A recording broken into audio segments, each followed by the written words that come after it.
স্বামী একজাক বন্ধু বান্ধব নিয়ে আইছে ঈদের সময়, ডাইনিং টেবিলে বসায় দিয়েছে, আপনারে হুকুম করছে যাও আমার বন্ধুদেরকে খানা পরিবেশন করো নিজ হাতে, গায়ে মাথায় কাপড় রাখতে পারবা না। আমিও সেদিন বন্ধুকে বাড়ি দিয়ে খাইয়ে আসছি, আমার বন্ধুর বউ কি সুন্দর আমাকে সামনে দিয়ে ঘুরে ঘুরে নাচি নাচি খানা খাওয়াইছে, সেইটা পাওনা রয়েছে, আমি দিনা রয়ে গেছি, সেই দিনা পরিশোধ করতে হবে। তোমার এইভাবে সাজিয়ে গুজিয়া আমার দোস্তকে খানা বাকি এই স্বামীর বাড়ির থেকে মাল যদি আপনি খেয়ানত করে বাপের বাড়ি পাঠান, বাইরে লেখাপড়া শিখেন স্বামীর সংসারের মাল চুরি করে, বুনরে বিয়ে দেন স্বামীর সংসারের মাল চুরি করে। নবী পাক বলেন আমি মেরাজের রাত্রে জাহান্নামের ভিতরে গিয়ে দেখি এক শ্রেণী মহিলা মুআল্লাকাতাম বিয়াদাইহা, তাদের হাতে হ্যান্ডকাপ দিয়ে ঝুলানো, আগুনের মধ্যে পড়তেছে আর হাতে হ্যান্ডকাপ দিয়ে ঝুলানো। আমি জিব্রাইলকে জিজ্ঞেস করলাম, জিব্রাইল মা শানুহা, এই মহিলাদের কি দোষ যে তাদের হাতে হ্যান্ডকাপ দিয়ে আগুনের মধ্যে ঝুলানো? জিব্রাইল জবাব দিলেন ওয়াহিয়াল্লাতী তুফসিদু মালা যাওজিহা, এরা স্বামীর পরিশ্রমের মাল, রক্ত পানি করা মাল বিদেশে যা চাকর খাইটে কামাই করে পাঠাচ্ছে, দেশের ভিতরে কত যান জীবনের ঝুঁকি নিয়া ট্রাক চালায়, বাস চালায়, সেনাবাহিনী পুলিশে চাকরি করে, কত সৈনিক কত পুলিশ মারা গেছে, এই লোকটাও মারা যেতে পারত।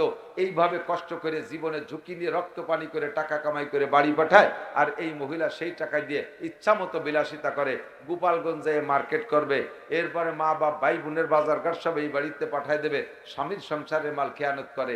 এর কারণে তাদেরকে চোরনি সাব্যস্ত কইরা কোটি কোটি বছর এই জাহান্নামের ভিতরে আগুনের মধ্যে ঝুলিয়ে রাখা হবে হাতে হ্যান্ডকাপ দিয়া।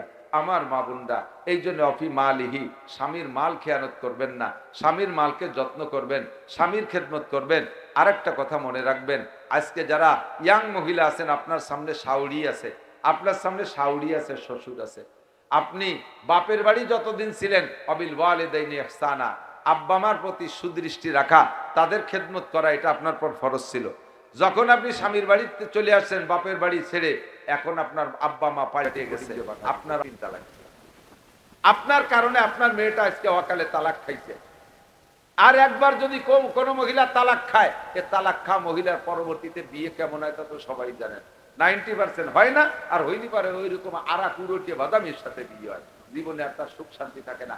এই মেয়েটার সুখের পায়ে কুড়াল মারলেন আপনি মা, কারণ আপনি তারে প্রশিক্ষণ দিয়েছেন এইভাবে দুর্নীতি করা, স্বামীর সাথে অসৎ ব্যবহার করা। মারা এদিকে কন্ট্রোল হন, ভাষা খারাপ করবেন না, গালাগালি করবেন না, কাজাকাজি করবেন না, সন্তানকে আদর দিয়ে সোহাগ দিয়ে পালবেন, তাদেরকে শুদ্ধ ভাষা শিক্ষা দেওয়ার চেষ্টা করবেন।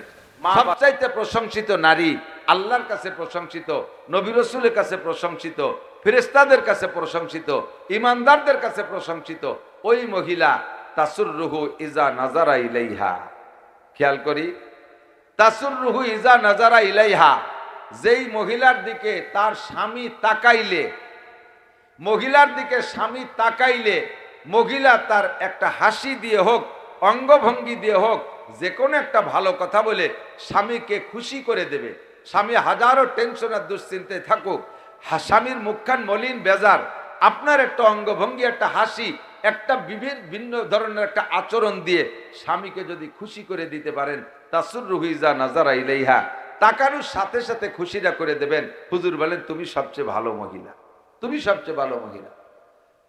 অতুতিউহু ইজা আমারা, 2 নম্বর হুজুর বললেন ওই মহিলা সবচেয়ে ভালো, তুতিউহু ইজা আমারা, ওই মহিলাকে স্বামী যে কোনো বৈধ কাজের হুকুম করলে কোনো উহান বাহান না কইরা, কোনো অজুহাত খাড়া না কইরা, সময়ের বাহানা না দিয়া, ব্যস্ততার অজুহাত না দেখাইয়া, কাজের বাহানা না দেখাইয়া, স্বামী যদি বৈধ কাজের হুকুম করে সব কাম কাজ ফেলে দিয়ে আগে করতে হবে স্বামীর কাজ, আগে করতে হবে স্বামীর কাজ। যে ধরনের বৈধ খেদমতে আহ্বান করুক, সব বৈধ খেদমতের ব্যাখ্যা বিশ্লেষণ মুখে বলা যায় না, আপনাদের যোগ্যতা দিয়ে বুঝে নিতে হবে। স্বামী বৈধ হুকুম করলে, তবে স্বামী অবৈধ হুকুম করলে এটা মানা জায়েজ নাই। হাদিসে আছে লা তাআতা লি মাখলুকিন ফি মাসিয়াতিল খালিক, কোন মাখলুকে যদি তোমাকে গুনার কাজের আদেশ করে, তাহলে আর সেই গুনার কাজটা যদি খালেক সৃষ্টিকর্তা অপছন্দ করেন, তাহলে আল্লাহকে অপছন্দ করে মানুষকে খুশি করার ভিতরে কোনো ইবাদত নাই। আপনার স্বামী যদি আপনাকে বলে তুমি ব্যারাকের থেকে, গ্রামীণ ব্যাংকের থেকে টাকা তুলে দাও, কারণ ওনরা আবার বিটিকে নামে, মহিলাকে নামে টাকা দেয়, পুরুষকে নাকি দেয় না, তা আপনি স্বামীর হুকুমে এই সমস্ত সুদে সমিতি থেকে টাকা তুলে দেবেন, আপনি যতদিন বেঁচে থাকবেন ওই টাকা আপনার সংসারের রন্ধে রন্ধে ঢুকে গেছে সব জায়গায়, আপনার নামাজ কালাম ইবাদত বন্দেগীতে কিছুতে আপনাকে বাঁচাইতে পারবে না। প্রত্যেক 1 টাকার বিনিময়ে যেই মহিলা সমিতির থেকে টাকা তুলছে ওই মহিলাকে প্রত্যেক 1 টাকার বিনিময়ে নিজের বাপের সাথে প্রত্যেক 1 টাকার বিনিময়ে 36 বার ব্যভিচারের গুনাহ দেওয়া হবে। যদি কোনো পুরুষ সুদে লেনদেন করে তাহলে আপন মায়ের সাথে প্রত্যেক 1 টাকার বিনিময়ে 36 বার জিনার গুনাহ। কাজেই স্বামী আপনাকে এই সুদে লেনদেনের জন্য যদি প্রলুব্ধ করে, আদেশ করে, এইটি আপনার মানা লাগবে না। স্বামী একজাক উলপুর মহিলা হাফেজিয়া মাদ্রাসা ও বালিকা এতিমখানা উলপুর গোপালগঞ্জ সদরের উদ্যোগে আয়োজিত ৬ষ্ঠ বার্ষিক ওয়াজ মাহফিল। মাহফিলের সম্মানিত সভাপতি আমাদের গোপালগঞ্জের ওলামায়ে কেরামদের মধ্যে প্রবীণদের ভিতরে অন্যতম হযরতুল আল্লাম হযরত মাওলানা আব্দুল হামিদ সাহেব দামাত বরকাতুহুমুল আলিয়া, মাদ্রাসার সুযোগ্য সুদক্ষ মোহতামিম সাহেব হুজুর, শিক্ষক ও শিক্ষিকা মণ্ডলী, পর্দার আড়ালে বসে থাকা ছোট বড় মা ও বোনেরা,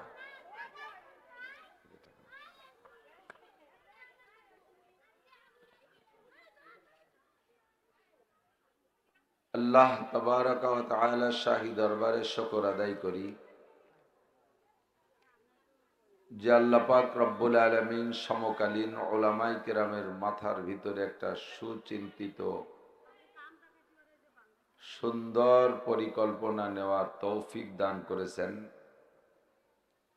মাতৃজাতি যাতে সুশিক্ষায় শিক্ষিত হতে পারে এ পরিকল্পনা নিয়ে দেশে অনেক অনেক মহিলা মাদ্রাসা প্রতিষ্ঠিত হচ্ছে, উলামায়ে কেরাম করতেছেন। তারই ধারাবাহিকতায় আমাদের প্রাণপ্রিয় উলপুর মহিলা মাদ্রাসা ও বালিকা এতিমখানা এ অঞ্চলে আমার জানা মতে সর্বপ্রথম মহিলা হেফজখানায় উলপুর। এর আগে কোনো মহিলা হেফজখানা মাদ্রাসা ছিল আমার জানা নাই। আমরা ছোটবেলা থেকে শুনে আসতেছি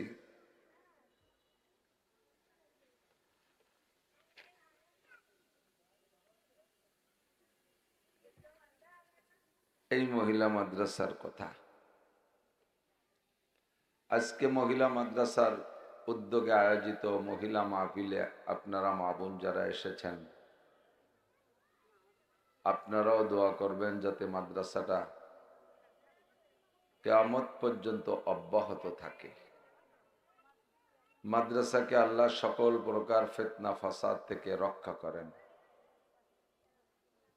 গরমের ভিতরে এখনো অতটা ঠান্ডা এসে পারেনি, অল্প জায়গায় অনেক মা বোনদের উপস্থিতি, আপনাদের একটু কষ্ট হচ্ছে, তো কিছুক্ষণ কষ্ট করে কিছু হিদায়াতি কথা যাতে নিয়ে যেতে পারেন সেভাবে পাক্কা সিদ্ধান্ত নিয়ে বসতে হবে। এক জায়গায় 1 লক্ষ পুরুষ সামনে থাকলে নীরব থাকে, কথাবার্তা তেমন শোনা যায় না, কিন্তু এক জায়গায় 2-5 জন মহিলা হলেই অনেক গল্প স্বল্প হয়, কথার আওয়াজ বাইরে চলে আসে। মা বোনদের সাথে ছোট মোটো বাচ্চা কাচ্চাও থাকে, তাদেরকে একটু কন্ট্রোল করে না বসলে আপনারা কথা শুনতে পারবেন না। যারা এসেছেন তারা নীরবে বসেন, যারা আসতেছেন তারা শতভাগ পর্দার সাথে এসে দ্রুত বসে যান। বেশিক্ষণ কষ্ট দেব না, দুপুরে সকলেরই খানা খাওয়ার সময় ক্ষুধা লেগেছে, নিজেদেরও বাচ্চাদেরও, এজন্য অল্প কিছুক্ষণ কথা বলে দোয়া হয়ে যাবে ইনশাআল্লাহ। আল্লাহ পাক রব্বুল আলামিন তার সৃষ্টি কৌশলটা বড় সুন্দর করে সৃষ্টি কৌশল ব্যবহার করে সৃষ্টি করেছেন।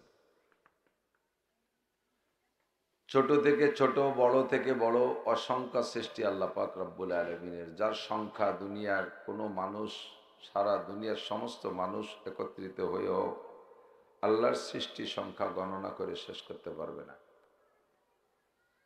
সৃষ্টির ভিতরে আল্লাহ মহা রহস্য গোপন রেখেছেন। তন্মধ্যে একটা হলো, ছোট বড় সব জিনিসকে আল্লাহ তাআলা জোড়া জোড়া করে সৃষ্টি করেছেন। আল্লাহ নিজেই বলেন, ওয়াকুল্লা শাইইন খালাকনা যাওজাইন, আমি সব জিনিসকে জোড়া জোড়া করে সৃষ্টি করেছি, বেজোড় রেখেছি শুধু আমাকে। আল্লাহ পাকের কোনো জোড়া নেই। বাকি সব কিছুর মধ্যে আল্লাহ জোড়া সিস্টেম সৃষ্টি করেছেন। কেন জোড়া হিসেবে বানাইলেন? আল্লাহ পাক বলেন, লাআল্লাকুম তাযাক্কারুন, যাতে তোমরা সেখান থেকে উপদেশ গ্রহণ করতে পারো। জোড়ার ভিতর থেকে কি উপদেশ গ্রহণ করব? মা বোনরা খুব লক্ষ্য করার জন্য অনুরোধ করছি। আল্লাহ সূর্য বানাইছেন, তার জোড়ায় চন্দ্র বানাইছেন। গ্রহ বানাইলেন তো জোড়ায় নক্ষত্র বানাইলেন। প্রত্যেক জোড়ার মধ্যে স্বামী স্ত্রী হতে হবে তা না, আল্লাহ জোড়া জোড়া হিসেবে সৃষ্টি করেছেন। ভাষাগত দিক দিয়ে আমরা কিছুটা অনুভব করি, প্রত্যেক জোড়ার মধ্যে নারী আর পুরুষের একটা ভাগ দেখতে পাই। আল্লাহ তাআলা যত প্রাণী বানাইছেন, সমস্ত প্রাণী জগৎকে এভাবে নারী পুরুষের মধ্যে দুইটা ভাগ করে রেখেছেন, জোড়া জোড়া সৃষ্টি করেছেন। উদ্দেশ্য কি? আল্লাহ পাক বলেন, লাআল্লাকুম তাযাক্কারুন, যাতে তোমরা সেখান থেকে উপদেশ গ্রহণ করতে পারো। উপদেশ গ্রহণ করবে অন্য কোনো প্রাণী মখলুক না, উপদেশ গ্রহণ করবে মানুষরা। কি উপদেশ গ্রহণ করব? দেখো প্রত্যেকটা জোড়া একই জাতের প্রাণী। বাঘ, পুরুষ বাঘটার বডি ফিগার, বডি সাইজ একরকম, নারী বাঘটার বডি সাইজ আর এক রকম। মুরগি মোরগ দেখতে গেলেও সেখানে এরকমই দেখা যায়, মোরগের বডি ফিগার একরকম, মুরগির বডি ফিগার আর এক রকম। গরুর মধ্যে লক্ষ্য করি, ষাঁড়ের বডি ফিগার একরকম, গাভীর বডি ফিগার আর এক রকম। যেদিকে তাকাবো সারা দিন রাত বললেও উদাহরণ শেষ হবে না। এভাবে আল্লাহ তাআলা প্রত্যেক জাতিকে দুইটা ভাগ করে রেখে প্রত্যেককে আল্লাহ তাআলা দায়িত্ব ডিউটি আলাদা করে দিয়েছেন। সূর্যের দায়িত্ব দিনে আলো দেবে, প্রখরতা বেশি। রাত্রে চাঁদ উঠবে, তার ডিউটি রাত্রে আলো দেওয়া, তার প্রখরতা নেই বললেই চলে। ষাঁড়ের একরকম ডিউটি, গাভীর আর এক রকম ডিউটি, মোরগের এক দায়িত্ব, মুরগির আর এক দায়িত্ব, কুত্তার এক দায়িত্ব, কুত্তির আলাদা দায়িত্ব। যেদিকে তাকাবো সেদিকেই দুইটা জোড়ার দুই রকম দায়িত্ব, দুই রকম বডি ফিগার, দুই রকম স্বভাব, দুই রকম চরিত্র, দুই রকম দায়িত্ব। এখান থেকে আল্লাহ পাক আমাদের উপদেশ নিতে বলে বলেন, সব কিছুকে যেমন জোড়া করে সৃষ্টি করেছি, অখালাকনাকুম আজওয়াজা, হে মানব জাতি, তোমাদেরকে আমি জোড়া করে সৃষ্টি করেছি, অর্ধেক নারী অর্ধেক পুরুষ। পুরুষ ও নারী সকলকে আল্লাহ তাআলা একই ম্যাটেরিয়ালস দিয়ে তৈরি করেছেন। আবু আতিশ খাকো বাদো বান্দা আন, আবু আতিশ খাকো বাদো বান্দা আন, বা মানো তো মুর্দা বা হক জিন্দা আন। আগুন, পানি, মাটি, বাতাস, চারটি মৃত পদার্থ আমরা দেখি, আমাদের কাছে মরা, কিন্তু আল্লাহ পাকের কাছে চারটে জীবিত। প্রত্যেকেরই আলাদা আলাদা জান আর রূহ আছে, যারা আল্লাহর হুকুম কমান্ড ফলো করে চলে। এই আগুন, পানি, মাটি, বাতাস চারটিকে একত্রিত করে আল্লাহ তাআলা মানুষ সৃষ্টি করেছেন। একই মায়ের গর্ভের সন্তান, একটা ছেলে একটা মেয়ে, যমজ যদি জন্ম নেয় তো দুইটা ছেলে মেয়ে, একটা ছেলে একটা মেয়ে, উভয়টাকে বানাইতে আল্লাহ পাক এই আগুন, পানি, মাটি, বাতাস ব্যবহার করেছেন। বাহ্যিকভাবে সামান্য বেশ কম করে পার্থক্য করে সৃষ্টি করেছেন অঙ্গ প্রত্যঙ্গের দিক দিয়ে, কিন্তু তৈরি করতে আগুন, পানি, মাটি, বাতাস দুইজনের মধ্যে আছে। ধীরে ধীরে যখন এরা বড় হয়, প্রত্যেকের রুচি পরিবর্তন হতে থাকে। শিশুকালে দুইজনই একই মায়ের স্তন থেকে দুধ পান করেছে, যখন একটু বোঝা শেখে ধীরে ধীরে প্রত্যেকের স্টাডিং ভিন্ন দিকে সরতে থাকে। ছেলেটার রুচি একরকম হয়, মেয়েটার রুচি আর এক রকম হয়ে যায়। ছেলেটা একটু খেলাধুলা শিখলে সে তার আব্বার কাছে বলে, আব্বু আমাকে ফুটবল কিনে দাও, টেনিস বল কিনে দাও, র্যাকেট কিনে দাও, ব্যাট কিনে দাও, নেট কিনে দাও, ফিদার কিনে দাও। আব্বা আমাকে বাইসাইকেল কিনে দাও, মোটর সাইকেল কিনে দাও। তার রুচি অধিক চলে যায়। মেয়েটি একটু বড় হলেই তার রুচি, আম্মু আমাকে হাড়ি পাতিল কিনে দাও, পাটাভূত কিনে দাও, ছুরি ফিতে কিনে দাও, পুতুল কিনে দাও। তার রুচি বাম দিক চলে যায়। ধীরে ধীরে আর একটু বড় হইলে প্রত্যেকের বডি পরিবর্তন ভিন্ন রকম হতে থাকে। ছেলেটা সাবালেগ হলে তার সাউন্ড কমাওকে, এমনি আওয়াজ বাইরে বাড়ে যাচ্ছে, মুখ মাইক্রোফোন টানতেছেন, এমনকি গায়ে বল আছে নাকি, মাইকির বলে কথা কই। ছেলেটা বড় হলে তার বডি ফিগার পরিবর্তন হয়, আবার একটু বেড়ে গেছে, যেটা ছিল ওইটাই সুন্দর ছিল। ছেলেরা সাবালেগ হলে তাদের দাড়ি মোছ গজায়, মেয়েরা যত বয়সী হোক তাদের দাড়ি মোছায় না। মেয়েদের পরিবর্তন শরীরের অন্যভাবে প্রমাণ করতে থাকে। এটাই আল্লাহ পাক রব্বুল আলামিনের কুদরতের কারিশমা। বাহ্যিকভাবে বডিগতভাবে যেমন পার্থক্য হতে থাকে, তাদের রুচির দিক দিয়ে এরকম ব্যস্কম হতে থাকে। একই আগুন পানি মাটি বাতাস দিয়ে তৈরি নারী আর পুরুষ, অথচ আপনারা যাবেন কসমেটিক্সের দোকানে গিয়ে মুতলাকভাবে সাধারণভাবে চাইবেন একটা ফেয়ার অ্যান্ড লাভলি দেন, দোকানদার জিজ্ঞেস করবে জেন্টস না লেডিস, পুরুষ ফেয়ার অ্যান্ড লাভলি না মহিলা ফেয়ার অ্যান্ড লাভলি। তার মানে একই ফেয়ার, একই চেহারা, আগুন পানি মাটি বাতাস দিয়ে তৈরি, অথচ আল্লাহ পাক এর ভিতরে ধারণ শক্তি, এর ভিতরে অনেক পার্থক্য করে রেখেছেন। যেই ফেয়ার অ্যান্ড লাভলি নারীদের জন্য তৈরি, এটা পুরুষরা ব্যবহার করলে ডিসকালার হয়ে যায়। পুরুষের জন্য আলাদা একটা তৈরি, সেটা নারীরা ব্যবহার করলে চেহারা বেশকম হয়ে যায়, ডিসকালার হয়ে যায়। এটাই আল্লাহ পাক রব্বুল আলামিনের কুদরত।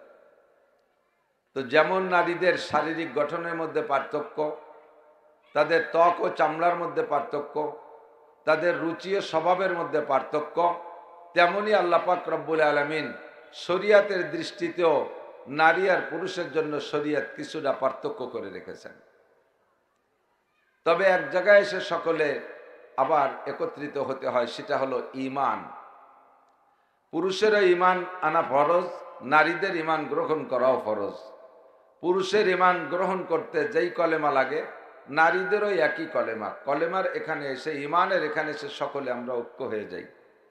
নারী আর পুরুষ সকলেরই ঈমান আনার জন্য একটি কলেমা, লা ইলাহা ইল্লাল্লাহ মুহাম্মাদুর রাসূলুল্লাহ।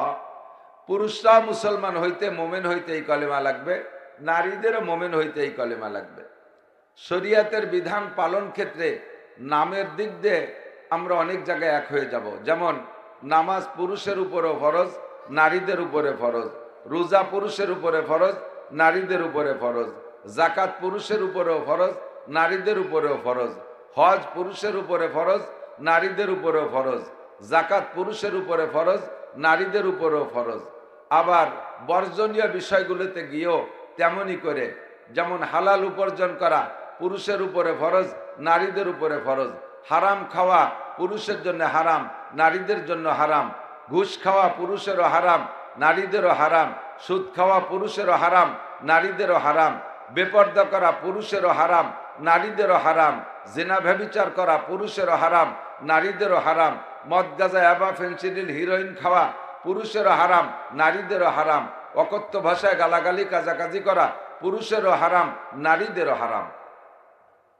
তো মূল মৌলিক বিষয়গুলো সকলে এক জায়গায় আমরা উপস্থিত হয়ে যাই। তবে এগুলো আমলের ক্ষেত্রে কিছুটা বেশকম আছে, জায়গায় জায়গায় আমলের ক্ষেত্রে পার্থক্য আছে। নামাজ ফরজ, নারীদেরও ফরজ, পুরুষেরও ফরজ। পুরুষের নামাজের ধরন একরকম, নারীদের নামাজের ধরন আর এক রকম। পুরুষরা ইমামতি করবে, পুরুষরা মসজিদের ইমাম হবে, ঈদগার ইমাম হবে, জানাজার ইমাম হবে, জুমার নামাজের ইমাম হবে। মাঠে ময়দানে মাইকে সাউন্ড করে পুরুষরা বয়ান বক্তৃতা করবে। নারীরা ইমামতি করবে না, নামাজ তারা পড়বে। ফরজ নামাজেরও ইমামতি নাই, নফল নামাজেরও ইমামতি নাই, তারাবির নামাজেরও ইমামতি নাই, কোনো নামাজে নারীদের ইমামতির অধিকার নেই। মাঠে ময়দানে বয়ান করা সাউন্ড শব্দযন্ত্রের মাধ্যমে এটা পুরুষের অধিকার, ভাষণ দেওয়া পুরুষের অধিকার। এখানে নারীদের অধিকার আল্লাহ তাআলা রাখেন নাই, নারীদেরকে আল্লাহ তাআলা এ জায়গা থেকে একটু সরায় রেখেছেন। কাজেই দুইটা দিক বিবেচনা করে নবী পাক সাল্লাল্লাহু আলাইহি সাল্লাম বলেছেন, তলাবুল ইলমি ফারিদাতুন আলা কুল্লি মুসলিমিন ওয়া মুসলিমাত। দ্বীনি ইলম শিক্ষা করা প্রত্যেকটা মুসলমান নরনারীর উপরে ফরজ। পুরুষের শরিয়াতগুলো পুরুষরা জেনে নেবে এবং তারা আমল করবে, নারীদের শরিয়াত নারীরা জেনে নেবে, তাদের আমল তারা আমল করবে। প্রত্যেকের ইলম প্রত্যেকের উপরে ফরজ, যার যারটা তাকে শিখতে হবে এবং আমল করতে হবে। প্রজেক্টর দেয়া নাকি? হ্যাঁ, থ্যাংক ইউ আল্লাহ।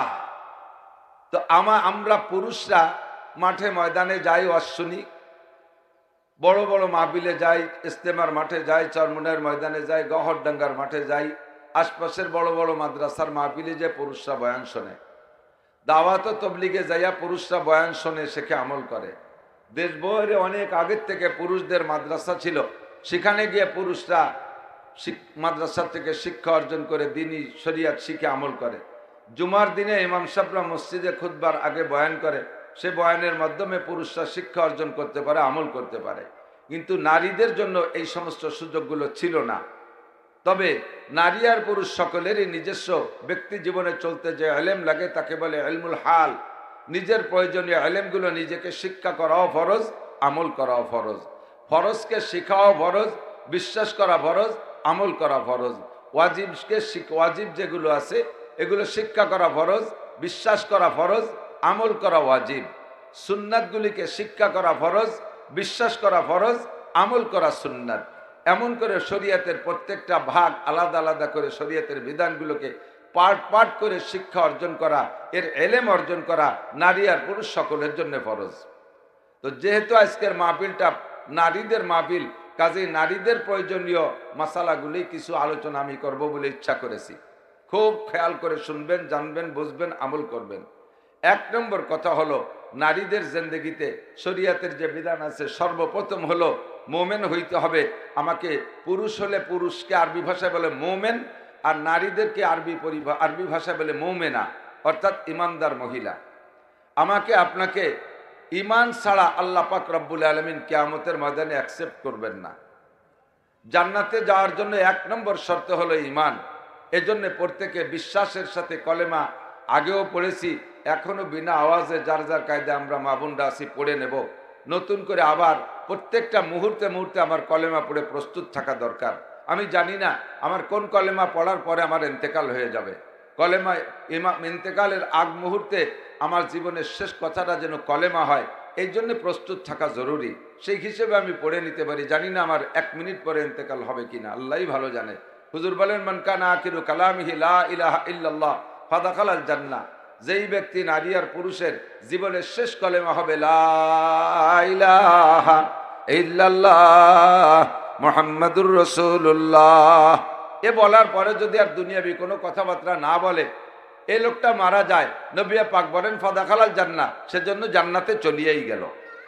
জান্নাতে যাওয়ার থেকে আর তাকে বাধা দেওয়ার কিছু থাকবে না, যদি জীবনের শেষ কলেমা বিশ্বাসের সাথে হয় লা ইলাহা ইল্লাল্লাহ মুহাম্মাদুর রাসূলুল্লাহ। আমার মা বোনরা, প্রত্যেক কাজে কর্মের ফাঁকে ফাঁকে, এখানে বসে থাকার ফাঁকে ফাঁকেও আমাদের এটা অভ্যাসে পরিণত করে নেওয়া উচিত। আমি কখনো কখনো ফাঁকে ফাঁকে পড়বো লা ইলাহা ইল্লাল্লাহ, লা ইলাহা ইল্লাল্লাহ, লা ইলাহা ইল্লাল্লাহ। না জানি আমার এই কলেমার পরেই আমার ইন্তেকাল হয়ে যাবে, আর ইন্তেকালটা বড় দামি ইন্তেকাল হবে, মরণটা বড় দামি মরণ হবে। এই জন্য সর্ব অবস্থায় কলেমা পড়ে প্রস্তুত থাকা। এরপরে 2 নম্বর হলো কলেমা তয়বা পড়ার পরে আরেকটা শাহাদাতের কলেমা আছে, কলেমা আশহাদু আল্লা ইলাহা ইল্লাল্লাহ ওয়া আশহাদু আন্না মুহাম্মাদান আবদুহু ওয়া রাসূলুহু। এর নাম হলো কলেমা শাহাদাত। তর্জমা হলো, আমি সাক্ষ্য দিতেছি আল্লাহ ছাড়া কোনো মাবুদ নাই, আমি আরো সাক্ষ্য দিতেছি মুহাম্মাদুর রাসূলুল্লাহ আল্লাহ তাআলার বান্দা ও রাসূল। এ কথা সাক্ষী দেওয়া আমাদের উপরে ফরজে আইন। কলেমায়ে তয়্যিবা লা ইলাহা ইল্লাল্লাহ কলেমায় শাহাদাত আশহাদু আল্লা ইলাহা ইল্লাল্লাহ, এই দুইটা কলেমা আমাকে সবসময় জবানে চালু রাখা উচিত। 3 নম্বরে আরেকটা কলেমা আমরা পড়ে থাকি, কলেমায় তাওহীদ, আশহাদু আল্লা আশহাদু আল্লা ইলাহা ইল্লাল্লাহু ওয়াহদাহু লা শারীকা লাহ ওয়া আশহাদু আন্না মুহাম্মাদান আবদুহু ওয়া রাসূলুহু। তাওহীদ ও শাহাদাত একসাথে সংমিশ্রিত। আরেকটা নাম হলো কলেমায়ে তামজিদ, লা ইলাহা ইল্লাল্লাহ আমানতু বিল্লাহি কামা হুয়া বিআসমাইহি ওয়া সিফাতিহি ওয়া কাবিলতু জামিয়া আহকামিহি ওয়া আরকানিহি। ইমানে মুজমাল, একে আমরা বলি ইমানে মুজমাল। সংক্ষেপ 1-2 কথার ভিতরে আল্লাহ পাকের কাছে একটা অঙ্গীকারবদ্ধ হয়েছি। আমানতু বিল্লাহ, আমি আল্লাহর প্রতি বিশ্বাস রাখি। কামা হুয়া, আল্লাহ যেমন তেমনই। আল্লাহর কোনো রূপরেখা আমার জানা দরকার নাই। গণেশের 10 খান হাত আছে, আল্লাহরও 2-4 হাজার 5,000 হাত থাকতে হবে, এরকম জরুরি না। আল্লাহ যেমন তেমন, তাকে কেউ দেখে না এক নবী পাক সাল্লাল্লাহু আলাইহি সাল্লাম ছাড়া। আর নবী দেখে এসেও আল্লাহ পাকের বডি, আল্লাহ পাকের ফিগারের কোনো ডেফিনেশন, পরিচয় বা কোনো কাইফিয়াত হুজুর বলতে পারেন নাই। তো হুজুরও বলেছেন, তোমরা বলবে আমানতু বিল্লাহি কামা হুয়া, বিশ্বাস করি আল্লাহকে আল্লাহ যেমন তেমন। কামা হুয়া বি আসমাইহি, আল্লাহর যত নাম আছে সমস্ত নামগুলো বিশ্বাস করি। ওয়া সিফাতিহি, তার যত গুণগত নাম সব বিশ্বাস করি। ওয়া সিফাতিহি, এরপরে ওয়া কাবিলতু জামিয়া আহকামিহি, তার সমস্ত বিধিবিধান মানিয়া লইলাম, সমস্ত আদেশ নিষেধ মানিয়া লইলাম। ওয়া কাবিলতু জামিয়া আহকামিহি ওয়া আরকানিহি, সমস্ত ফরজ ওয়াজিব এগুলো আমি মানিয়া লইলাম। এ কথা বলে আল্লাহর কাছে আপনি অঙ্গীকারবদ্ধ হয়ে মোমেন হতে হবে। এরপরে আসছে ইমানে মুফাসসাল, আমানতু বিল্লাহি ওয়া মালাইকাতিহি, বিশ্বাস করি আল্লাহকে, ওয়া মালাইকাতিহি, এবং সমস্ত ফেরেশতা মণ্ডলীকে, ওয়া কুতুবিহি, সমস্ত আসমানি কিতাব বিশ্বাস করি। তাওরাত, জাবুর, ইনজিল সবগুলো আসমানি কিতাব, সত্য কিতাব। তবে শেষ কিতাব কোরআনে কারীম। কোরআনে কারীম নাজিল হওয়ার পরে আগের কোনো কিতাব চলবে না। ইনজিলও চলবে না, তাওরাতও চলবে না, জাবুরও চলবে না। এখন যদি কেউ আপনাদের মাঝে তৌরাতের প্রশিক্ষণ দিতে আসে, ইনজিল আর বাইবেল বই আপনাদেরকে পড়ার জন্য দিতে আসে, এগুলো পড়বেনও না, এগুলো দেখবেনও না, এগুলো গ্রহণও করবেন না, কোনো অবস্থাতেই না। ভুলের মধ্যে পড়ে যাবেন, ধোকার মধ্যে পড়ে যাবেন। আমাদের জন্য আর কোনো কিতাবের দরকার নাই, একমাত্র কিতাব হলো কোরআনে কারীম। অকাবিলতু জামিয়া, কি বলা হয়, অকুতুবিহি, সমস্ত কিতাব মানি, তবে শেষ কিতাব হলো কোরআনে কারীম। ও রুসুলিহি, সমস্ত নবী রসুলদেরকে বিশ্বাস করি। আদম আলাইহিস সালাম নবী, শীস আলাইহিস সালাম নবী, ইদ্রিস আলাইহিস সালাম নবী, মাহলাইল আলাইহিস সালাম নবী, নূহ আলাইহিস সালাম রাসূল ও নবী, ইব্রাহিম আলাইহিস সালাম রাসূল ও নবী, মুসা আলাইহিস সালাম রাসূল ও নবী, ঈসা আলাইহিস সালাম রাসূল এবং নবী, ইসমাঈল ইসহাক আলাইহিস সালাম রাসূল ও নবী, ইউসুফ আলাইহিস সালাম নবী। এই সমস্ত নবীদেরকে আমরা বিশ্বাস করি, সকলে আল্লাহর পক্ষ থেকে প্রেরিত। তবে শেষ নবী কিয়ামত পর্যন্ত আর কোনো নবীর প্রয়োজন নাই। আমাদের আখিরি নবী মুহাম্মদুর রাসূলুল্লাহ সাল্লাল্লাহু আলাইহি ওয়াসাল্লাম। মা বোনরা সতর্ক থাকবেন, চতুর্দিক দিয়ে ফিতনা ঢুকে গেছে মুসলমানদের ভিতরে। মানুষকে বিভ্রান্ত করার জন্য, পথভ্রষ্ট করার জন্য ইহুদি নাসারাদের বিশাল চক্রান্ত চলতেছে। আমাদের মতো মুসলমানদের মধ্য থেকে এক এক দিকে এক একটা গ্রুপ তৈরি করে পয়সা দিয়ে তাদেরকে কিনে, কোটি কোটি টাকার প্রলোভন দিয়ে, তাদের টাকা পয়সা দিয়ে কিনে নিয়ে গেছে। এরা আলেম হচ্ছে, আমাদের মতো জুব্বা পড়বে, আমাদের মতো পাগড়ি পরবে, আপনাদের মতো মহিলা মাদ্রাসায় পড়বে। তারা কোরআন হাদিস আমাদের আপনাদের চাইতে বেশি শিখবে। শিখে এরপরে ইসলামের ভিতরে কোন কোন জায়গা দুর্বল পয়েন্ট আছে সেসব জায়গা আঘাত করবে। কোন জায়গা হাত দিলে মুসলমানদেরকে বিভ্রান্ত করা যায় সেই সমস্ত জায়গা তারা যায় নিয়ে হাত দেওয়ার চেষ্টা করবে। বর্তমানে সারা দুনিয়া জুড়ে একটা বড় ফিতনা, দুইটা বড় ফিতনা শুরু হয়েছে। একটা হলো কাদিয়ানি, আর একটা হলো হিজবুত তাওহীদ। কাদিয়ানি আপনারা যারা জানেন তো ভালো, না জাননেওয়ালাদেরকে জানাই, আর না জাননেওয়ালাদেরকে জানানোও জরুরি। বাস্তব একটা উদাহরণ দিলে বুঝবেন। একটা ঘরে আগুন লাগছে, একটা ঘরে যদি আগুন লেগে যায়, মানুষে প্রথম চেষ্টা করে যে ঘরটা আগুন লাগছে ওই ঘরটাকে নিবানোর জন্য, ওই ঘরে আগুন নিবানোর জন্য চেষ্টা করে। যদি ওই এক ঘরে আগুন থাকতে থাকতে চেষ্টা করে নিবানো সম্ভব হয় তো নিবালো, আলহামদুলিল্লাহ। যদি দেখা যায় যে ওই ঘরের আগুন আর নিবানো সম্ভব হচ্ছে না, আগুন ক্রমান্বয়ে বেড়েই যাচ্ছে পানি দেওয়ার পরও, তারপরে মানুষে কি চেষ্টা করে, ওইটার দাবি ছাড়িয়ে দিয়ে আশপাশের ঘরে পানি দিয়ে ভিজিয়ে রাখে। যে ঘরে আগুন লাগছে ওই ঘরে বাদ দিয়ে ওটা তো পুড়িয়েই যাচ্ছে, ওরে আর পারলাম না, পাশে যে ভালো ঘরগুলো আছে সে ভালো ঘরগুলোর পানি দিয়ে ভিজিয়ে রাখে, তাই করে না? কারণ কি, যাতে এই ভালো ঘরে এসে আগুন না ধরে। বহুত মানুষ কাদিয়ানি হয়ে গেছে, বাংলাদেশ সরকারের মন্ত্রী পরিষদদের ভিতরে তাই কাদিয়ানি আছে। এমপি মন্ত্রীরা বর্তমান বিগত যারা চলে গেছে তাদের অনেকের মধ্যে এই কি ওয়াজ শোনা বাদ দিয়ে এই কুয়োর রক্তি ঘটাইছে তোরে না, বাদ দে। দুদির পোলাপান মোবাইল নিয়ে নাচতে নাচতে চলিয়েছে। আল্লাহ, কাদিয়ানীদের আকীদা মা বোনরা লক্ষ্য করি, আপনাদের ভিতরে বই পাঠাবে কাদিয়ানি, তাদের বইয়ের নামের শুরুতে দেবে কাদিয়ানি মুসলিম জামাত, কাদিয়ানি মুসলিম জামাত। কাদিয়ানি তো কাদিয়ানি, সাথে মুসলিম শব্দ লাগাই দেওয়ার কারণে আপনারা দুর্বল হয়ে যাবেন। এমন সুন্দর সুন্দর কথা তাদের বইতে লেখা, প্রাথমিকভাবে আপনি ভুল ধরতেও পারবেন না। আস্তে আস্তে আস্তে আস্তে ছোট থেকে ছোট, তারপরে আস্তে আস্তে ধীরে ধীরে বড় বড় বই দিতে দিতে যে সময় আপনাকে তারা আপন বানায় নেবে, এরপরে হাজার হাজার টাকা দেবে, আপনাকে লক্ষ লক্ষ টাকা দেবে, বিভিন্ন প্রকারের অফার দেবে, এই সব কিছু প্রলোভন দিয়ে এক পর্যায়ে আপনাকে কাদিয়ানি বানায় ফেলবে। কাদিয়ানিদের আকীদা কি? তারা মুখে এক অংশে পড়বে লা ইলাহা ইল্লাল্লাহ, কলেমার অর্ধেক পড়বে লা ইলাহা ইল্লাল্লাহ, বাকি অংশে যে পড়বে গোলাম আহমদ কাদিয়ানি রাসূলুল্লাহ। একটু আমরা আওয়াজ ছাড়া পড়ি নাউজুবিল্লাহ। গোলাম আহমদ কাদিয়ানি রসুল হতে পারে না, নবী হইতে পারে না। আমার নবীর পরে কিয়ামত পর্যন্ত আর কোনো নবী আসবে না। আল্লাহ পাক নিজেই বলেন, মা কানা মুহাম্মাদুন আবা আহাদিম মির রিজালিকুম ওয়ালাকিন রাসূলুল্লাহি ওয়া খাতামান নাবিয়্যিন। মুহাম্মাদুর রাসূলুল্লাহ তোমাদের কাহারও আব্বা নয়, তিনি হলেন আখিরি নবী মুহাম্মদুর রাসূলুল্লাহ। রসুল তিনি আল্লাহর রসুল, ও খাতামুন নবিয়্যিন, সমস্ত নবীদের শেষ নবী।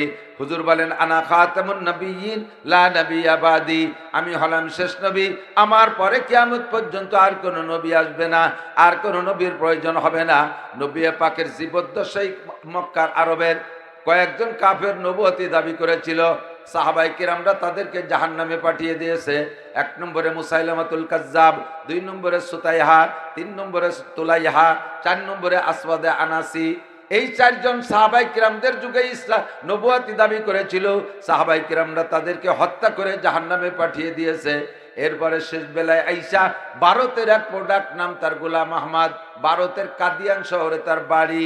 সে কয় আমি শেষ নবী, মুহাম্মদ শেষ নবী নয়। এই আকীদায় যারা বিশ্বাসী হবেন, নামাজ রোজা হজ যাকাত তেলাওয়াত জিকির বিকির যা করবেন সব ধ্বংস হয়ে যাবে। কাজী মা বোনরা, এই কাদিয়ানীদের কোনো বই পুস্তক পড়বেন না, তাদের কোনো দাওয়াত গ্রহণ করবেন না, বেঈমান হয়ে জাহান্নামে যাইবেন। আল্লাহর সাথে কেউরে শরীক করলে যেমন মুশরিক হইয়া যায়, নবী পাকের সাথে আরেকজন নবীকে যদি নবী বলে মেনে নেন, তাহলেও আপনি মুশরিক হিসেবে জাহান্নামী হয়ে যাবেন। সাবধান থাকবেন, ঈমান ঠিক রাখবেন। নবী পাক বলেন, আখলিস দীনাকা ইয়াকফিকাল আমালুল কলিল, তোমার ঈমানকে খাঁটি করো, অল্প আমলই নাজাতের জন্য যথেষ্ট হবে। ঈমানটারে ঠিক রাখবেন, ঈমানের ভিতরে ভেজাল সৃষ্টি করবেন না। ওয়া কুতুবিহি ওয়া রুসুলিহি, সমস্ত নবী রাসূলকে বিশ্বাস করি, তবে শেষ রাসূল মুহাম্মদুর রাসূলুল্লাহ। ওয়াল ইয়াউমিল আখির, দুনিয়ার দিনের শেষ দিন। আজকে শনিবার, কাল রবিবার, এমন করে সপ্তাহ ঘুরতেছে 7 দিনের মধ্যে। হঠাৎ করে একদিন মুহররম মাসের 10 তারিখে একটা শুক্রবার হবে। ওই শুক্রবারের পরে দুনিয়ায় কোনোদিন শনিবার হবে না, ওই শুক্রবারে দুনিয়া ধ্বংস হবে। ওর নাম হলো ইয়াউমে আখির, দুনিয়ার দিনের শেষ দিন। এই ধ্বংসের দিন, কিয়ামতের দিনের পর শতভাগ বিশ্বাস রাখা ঈমানের একটা অংশ। পঞ্চম 6 নম্বরে ওয়াল কদর, ভাগ্যকে বিশ্বাস করি। যা কিছু হয় আসমান থেকে ফয়সালা হয়। ছেলেও আল্লাহ দেয়, মেয়েও আল্লাহ দেয়, ধন দৌলত আল্লাহ দেয়, আবার মোট সব কিছু কেড়ে দেয় আল্লাহ। নিঃসন্তানী বানায় রাখে আল্লাহ। মানুষের উপরে মানুষের অভিযোগ করা, এটা সম্পূর্ণ বেঈমানির লক্ষণ। বিশ্বাস করতে হবে সব কিছু বরাদ্দ হয় আসমান থেকে। অফিসামা এরিজকুকুম ওয়া মা তুআদুন, আসমান থেকে তোমাদের রিজিক আসে, আর তোমাদের জন্য যাহা কিছু আল্লাহ পাক ওয়াদা করেছেন সব ওয়াদা আসমান থেকে আসে। মানুষের কোনো ক্ষমতা নাই, রাজা বাচ্চাদের কোনো ক্ষমতা নাই। অনেক মহিলাদের যদি কন্যা সন্তান বাচ্চা, মেয়ে বাচ্চা বেশি হয়, সাউরি যারা আছেন তারা একটু খেয়াল করবেন। বেটার বউ যেটার পেটে মেয়ে একটু বেশি, ঘন ঘন খালি মেয়ে হচ্ছে, সাউরিরাও ওই বেটার বউটারে সহি দেখতে পারে না চোখ পাতিয়ে। আরো নানান শক্ত ভাষা কয়, তা তো সব তোর কোয়া যায় না, শুনি কানে আসে। যেই মহিলা বা যেই পুরুষ কোন মহিলার পেটে, বোর পেটে, পুত্রবধূর পেটে, নিজের স্ত্রীর পেটে যদি কন্যা সন্তান বেশি হওয়ার কারণে তাকে অভিযোগ করে, তাকে কোণঠাসা করে রাখে, গালমন্দ দেয়, তাকে বেশি কথা বলে, তাহলে ওই লোকটা বেঈমান হয়ে যাবে। কারণ সে আল্লাহর কুদরতের উপরে হস্তক্ষেপ করেছে, তকদিরের উপরে হস্তক্ষেপ করেছে। এই মহিলাটা তো নিজ ইচ্ছায় কন্যা সন্তান জন্ম দেয় নেই, তার পেটে সন্তান দিয়েছে কে? আল্লাহ। বাচ্চা পেটে দেয় কে? আল্লাহ বাচ্চা পেটে দেয়। আল্লাহ নিজেই বলেন, ইয়াহাবুলি মাইয়াশা ইনাসা ওয়া ইয়াহাবুলি মাইয়াশা উযকুর, আল্লাহই দেয় যাকে খুশি মেয়ে, আল্লাহই দেয়। আও ইউযাব্বিজুহুম যুকরানা ওয়া ইনাসা, কেউ কে আল্লাহ ছেলে দে মেয়ে দে জমজ দেয়। ওয়া ইয়াজআলু মাইয়াশা আকিমা, আবার যাকে খুশি বাজা বানায় রাখে, নিঃসন্তানই বানায় রাখে। এও ক্ষমতা আল্লাহর। যেহেতু এ জায়গায় মানুষের কোনো হস্তক্ষেপ নাই, কাজী যেই মায়ের পেট থেকে ততাধিক কন্যা সন্তান হবে, ওই মাকে যদি বাড়িওয়ালারা নির্যাতন করে, এটা তকদিরের উপরে হস্তক্ষেপ করা হবে, আল্লাহর কুদরতের উপরে বাড়াবাড়ি করা হবে। তাতে আপনার ঈমান নষ্ট হয়ে যাবে। ধৈর্যের সাথে মেনে নেবেন। হতে পারে আপনার পুত্র সন্তান যেটা আপনার আশা ছিল, ওইটা যদি হইতো, ওর কারণে আপনি জেল খাটতেন, ওর কারণে সমাজে লাঞ্ছিত হতেন, ওর কারণে হাজারো বিপদের সম্মুখীন হইতেন। আল্লাহ পাক কন্যা সন্তান দিয়েছে। হাদিসে আসছে, নবী পাক বলেন, যদি কোনো ব্যক্তিকে আল্লাহ পাক পরপর 3টি কন্যা সন্তান দান করে, পরপর 3টি কন্যা সন্তান দান করে, ফাআল্লামাহুন্না, এই মেয়েগুলিকে দ্বীনি ইলম শিক্ষা দেয়, ওয়া আদ্দাবাহুন্না, তাকে নবীওয়ালা আদর্শ দিয়ে আদর্শবান করে, সুম্মা যাওয়াজাহুন্না, এরপরে তাদেরকে সুন্দর একটা পাত্র দেখে বিবাহের ব্যবস্থা করে দেয়। ইমানদার, দিনদার, পরহেজগার, ভদ্র ছেলে দেখে একটা বিবাহের ব্যবস্থা করে স্বামীর ঘরে পৌঁছাইয়া দেয়। আল্লাহর নবী বলেন, ফুতিয়াত লাহু আবওয়াবুল জান্নাহ, ওই আব্বার জন্য, ওই মায়ের জন্য জান্নাতের 8টা দরজা খোলা হইয়া যায়। মেয়ে এত বড় দামি সন্তান, আর সব দিন মেয়েরা মা বাবার পক্ষ অবলম্বন করে, আর ছেলেরা সব দিন বউ আর শ্বশুর শাশুড়ির পক্ষ অবলম্বন করে। তো যেই ছেলে হলে তারা পরবর্তীতে আপনারা ভাত দেবে না, তারা শ্বশুর শাশুড়ির অ্যাকাউন্টে টাকা রাখবে, সেইগুলো হলে খুশি হন। আর যেই মেয়েরা, ভাইরা যদি মারে, মা বাপরে খাবার না দেয়, মেয়েরা মা বাপরে বাসায় নিয়ে যায়, তাদেরকে মরণকাল পর্যন্ত ভরণ পোষণ যত্ন আহ্বান করে, আপনি সেই মেয়ে হওয়ার পরে কেন দুঃখ প্রকাশ করবেন? এটা আল্লাহর কুদরতের উপরে হস্তক্ষেপ। আপনি বিশ্বাস রাখবেন, অল কদর, ভাগ্য আল্লাহর হাতে, খাইরিহি ওয়া শাররিহি মিনাল্লাহি তাআলা। এটা হলো ইমানে মুফাসসাল। 7 নম্বর বিশ্বাস করবেন, ওয়াল বাসি বাদাল মাউত, এই দুনিয়ায় আমার জিন্দেগির শেষ নয়। দুনিয়াটা মস্ত বড়, খাও দাও ফুর্তি করো, এই গান গাওয়ার জায়গা না। এটা সম্পূর্ণ আপনাকে আমাকে দাজ্জালি ফেতনার মধ্যে ফেলে দিচ্ছে। মরার পরে আর কিছু হবে না, মরা পর্যন্ত শেষ। হাজারো মহিলারা, হাজার লাখো মহিলারা এই জায়গা অলসতা করে, এই জায়গা গাফলাতি করে, বলে এই খাইয়ে দিয়ে বেঁচে জাতিবাল্লি বাসি, মরার পরে কি হবে সেই সময় বোঝা যাবে। সে সময় যে কি বোঝা যাবে চাষি, তা তো বুঝে সত্যি পারবা না, সে সময় বোঝার শেষ নাই। দুনিয়ার জিন্দেগি 60-70-80 বছরের জিন্দেগি, কতই কষ্ট হবে, কত কষ্ট হবে।